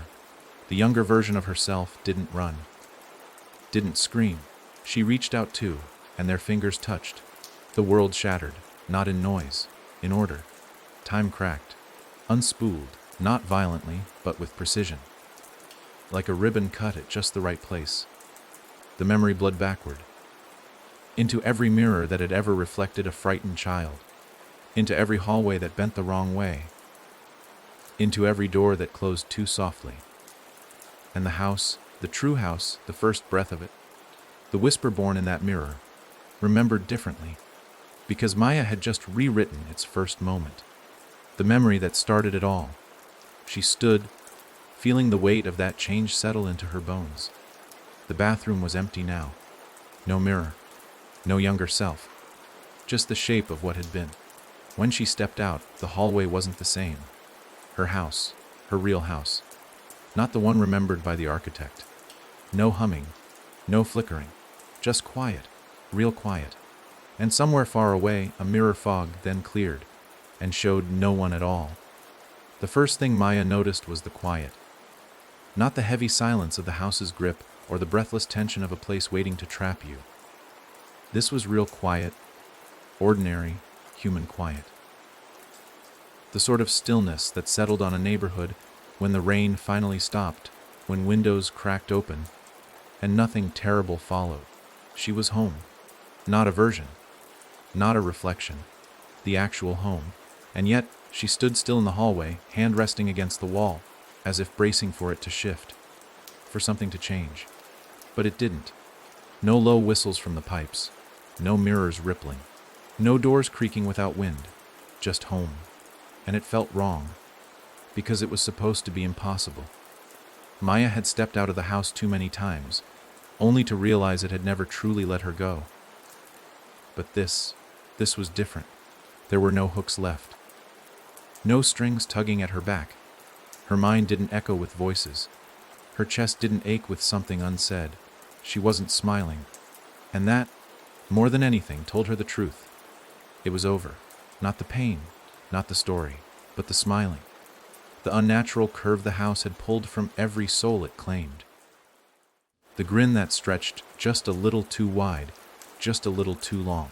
That had been its signature, its root, and it was gone. That morning she walked to the corner store. The cashier, a tired girl barely older than Maya had been when it started, gave a nod and went back to her crossword. No one stared at her like she was stained with something they couldn't name. No one flinched when she reached for the door. That was how she knew it hadn't followed her. The house always left traces, Smiles, mirrors, dreams. But now there was nothing. It had blinked. It had watched. And in the end, it had understood what she'd done. She'd changed its beginning. And in doing so, she'd changed its future. But that didn't mean others were safe yet. The house might be gone, or broken, but the story still lingered. That kind of story doesn't vanish just because the original version ended. It spreads, it reshapes. Maya had seen it happen again and again. Rooms that bled into places they didn't belong. People forgetting how they got from one end of their apartment to the other. That wasn't the house anymore. That was residue. That was memory learning how to survive. She spent the next few weeks traveling. Not far, not loud, just quiet visits. Places where she felt the edges go soft. A diner in a town with no mirrors in the bathroom. A church basement where a boy kept humming 4 notes, too scared to stop. A hospital room where a woman spoke to a corner of the wall like it could hear her deepest regrets. Maya didn't bring warnings. She brought stories, sat with them, told them what had happened, and how it ended. Not in blood, not in fire, but in memory rewritten. She watched as the boy in the church started humming different songs. As the diner replaced its missing mirrors without anyone dreaming wrong. As the woman in the hospital stopped talking to corners and began talking to herself instead. That's when Maya knew what she was now. Not a survivor, not a fighter, a keeper not of the house, of the thread. The single, steady truth that had weakened the house more than any scream or ritual ever. Could the truth that you didn't have to forget what happened to stop it from owning you. You just had to remember it better. One night, she returned to her childhood home again. Walked past the bathroom door, still cracked from years of wear. She looked in the mirror. Just her, tired, worn, but not smiling. And that was enough. Behind her, the shadows didn't stretch. The reflection didn't ripple. And for the first time, in the place where it all began, she said it out loud. I made it. No one answered. No whisper. No crake. No echo. Just the truth hanging there in the stillness. Maya turned off the bathroom light and went to bed. It didn't happen with a knock. Not a creak in the floorboards. Not even a flicker in the lights. When the house came back, it did so quietly, like a memory you thought you buried that slips through during a sentence, a song the second before sleep. Maya had been dreaming. Nothing vivid, just rain against glass. But when she opened her eyes, she wasn't in her room. Not the one she'd slept in for years. The mattress was too thin. The ceiling was too low. The air too still. She was in a replica. Her childhood bedroom, copied without soul, without warmth. Like someone had assembled it from memory and gotten the tone just slightly off. She sat up slowly. The smile didn't come. That was the first thing she checked for now, reflexively, the way others might check for bruises after a fall. Her face remained her own. Her mouth, neutral, no curve of possession, no forced expression twisting her grief into mimicry. But the walls, they weren't right. She reached out, touched the dresser, wood, solid, cool. But her hand sank just slightly into it. Not a trick of the house, not fear, memory. She stood, now fully aware that she wasn't awake, not exactly. The floor bent in a way no floor should. When she took a step, the light didn't follow.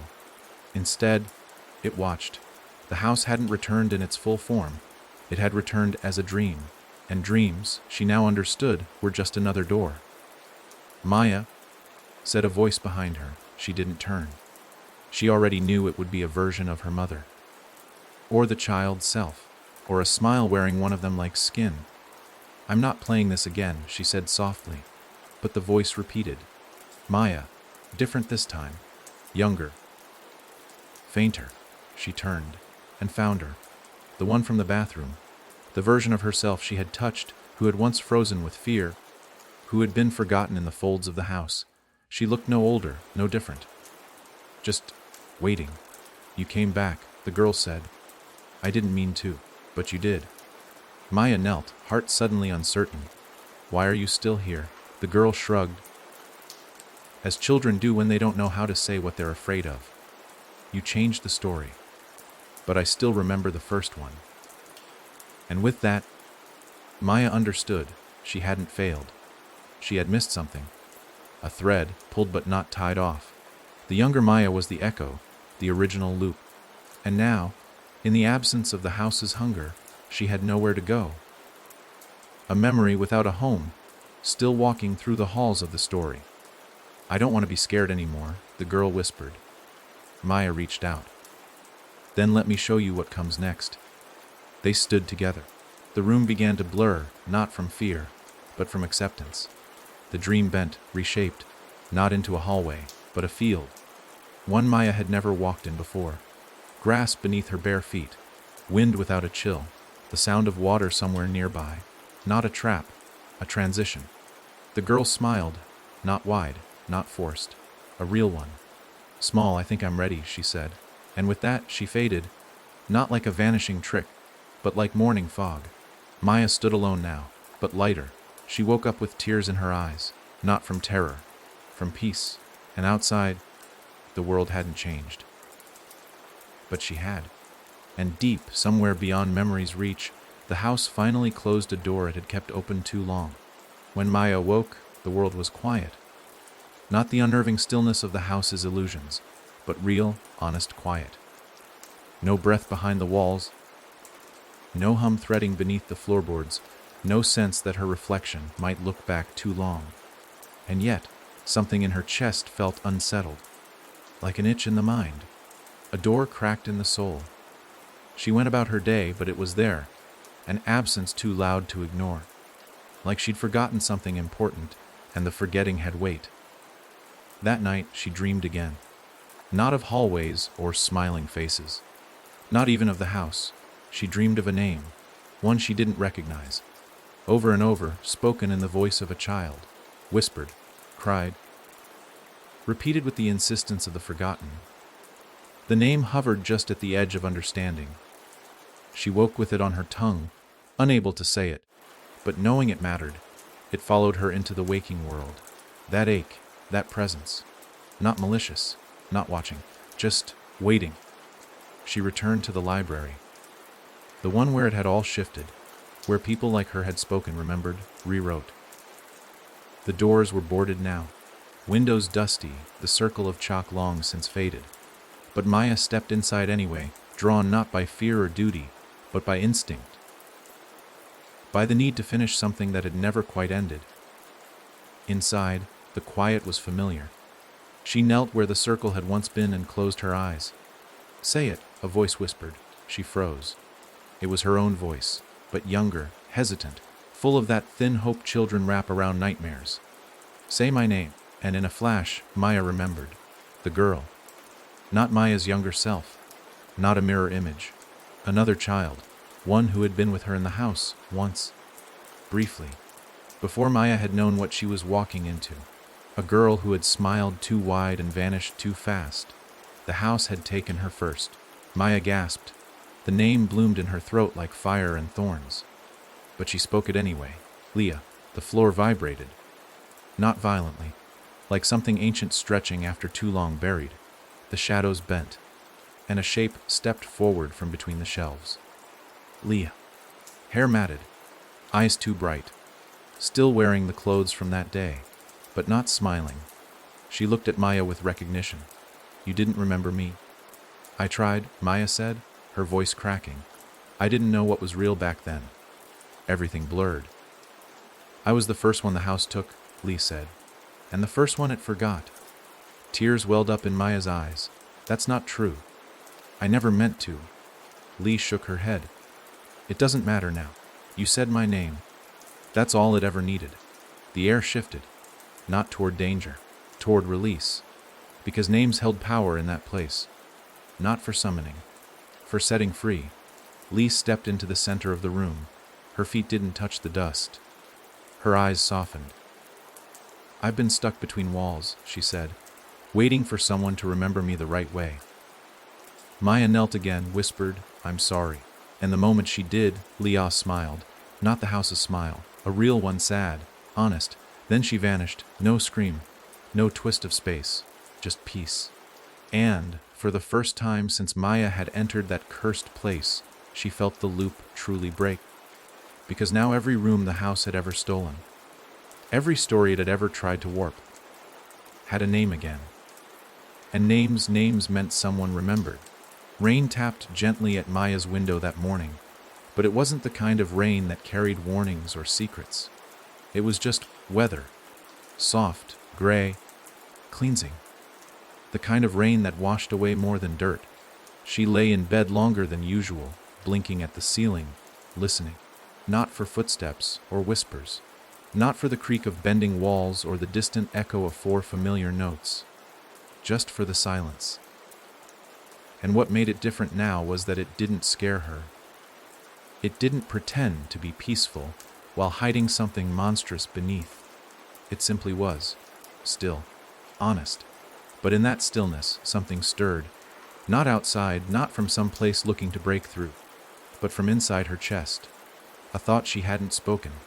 A question that hadn't found its shape. A final thread, tugging. She got up, dressed, and walked.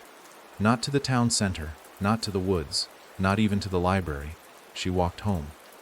Not the house she grew up in. Not the house she rebuilt herself in. But the first one. The cabin. Or where it used to be. The place was supposed to have sunk into the earth. Disappeared like a myth that had been named too many times. But when Maya stepped into the clearing, she found something worse than ruin. She found emptiness. No foundation. No splintered wood. Not even ashes. The space had been wiped. Like it had never existed at all. But memory doesn't erase that cleanly. The trees still leaned away from where it once stood. The grass still grew in spirals, a warped patch in the center of natural order. The sky overhead dimmed slightly, as if in deference. Maya stepped into the middle, closed her eyes, and waited for something. Anything. Because while she had remembered the house, fought it, reshaped it, she hadn't yet let it remember her back. Not fully. And that, she realized, was the final thing. She knelt, ran her fingers along the dirt, found nothing, but felt everything. All the names, all the rooms, all the hallways and mirrors and stairs that led nowhere. She had carried them, rewritten them, reshaped them, but she had never truly released them. They were hers. But they were also never meant to stay. So Maya did the hardest thing. She let go. She whispered the names. Every one, not just the friends she made, not just the faces she saw, but the ones she barely knew. The ones who only flickered past her, stolen by the house before they could leave a mark. She said their names into the ground, let the dirt remember them. And then she stood, and as she walked away, the ground behind her shifted. Not visibly, not loudly, just enough. Like a book closing itself, a page folding back, and for the first time since the story had begun, there was no loop, no pull, no trail of breadcrumbs back into the dark. There was only forward. Maya didn't look back. She didn't need to. The story had finally started to unwrite itself, and in the silence left behind, new stories would grow. The story never really ends, at least, not in the way people expect. It doesn't fold neatly, like the last page of a book closed with a sigh. Stories like this, stories born in silence, stitched together with fear and sharpened by memory linger.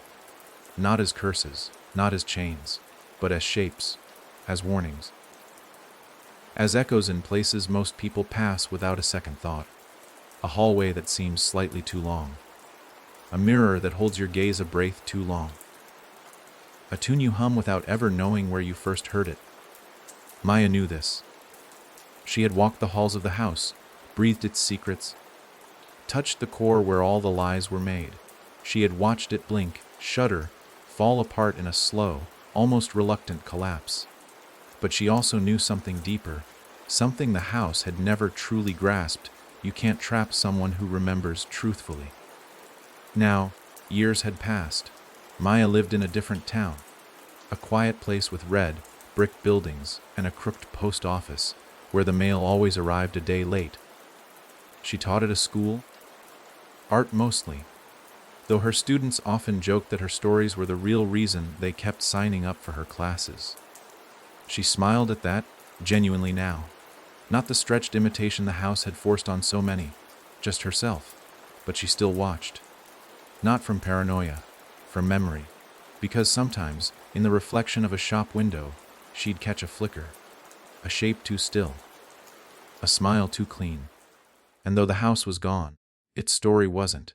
It had left its mark, not as a presence, but as a possibility. One night, a girl named Clea came to her after class, pale, quiet, carried a sketchbook like it might shatter if anyone looked too close. She didn't say much, just lingered until the room was empty and asked, "Is it normal for hallways to move?" Maya didn't answer right away. Instead, she offered the girl a chair, some water. Then she said softly, "It's not normal, but it's not the end either." The girl's eyes filled, not just with fear, but with recognition. The same way Maya's had. Years ago, when she'd first felt the ground beneath her memories shift. That night, Maya wrote the girl's name down. One name among many. In a book she kept hidden beneath her bed. Not to catalog, not to keep, but to remember properly, because that's all it ever took in the end. Not fire, not rituals. Just someone who knew the shape of the dark. Someone who could say, "You're not crazy, and you're not alone." The story that began with a whistle, a mirror, and a smile that didn't belong had finally reached its real ending. Not in terror, not in silence, but in a voice steady and sure, saying, "I remember you." And this time, the story remembered back, not to haunt, to heal.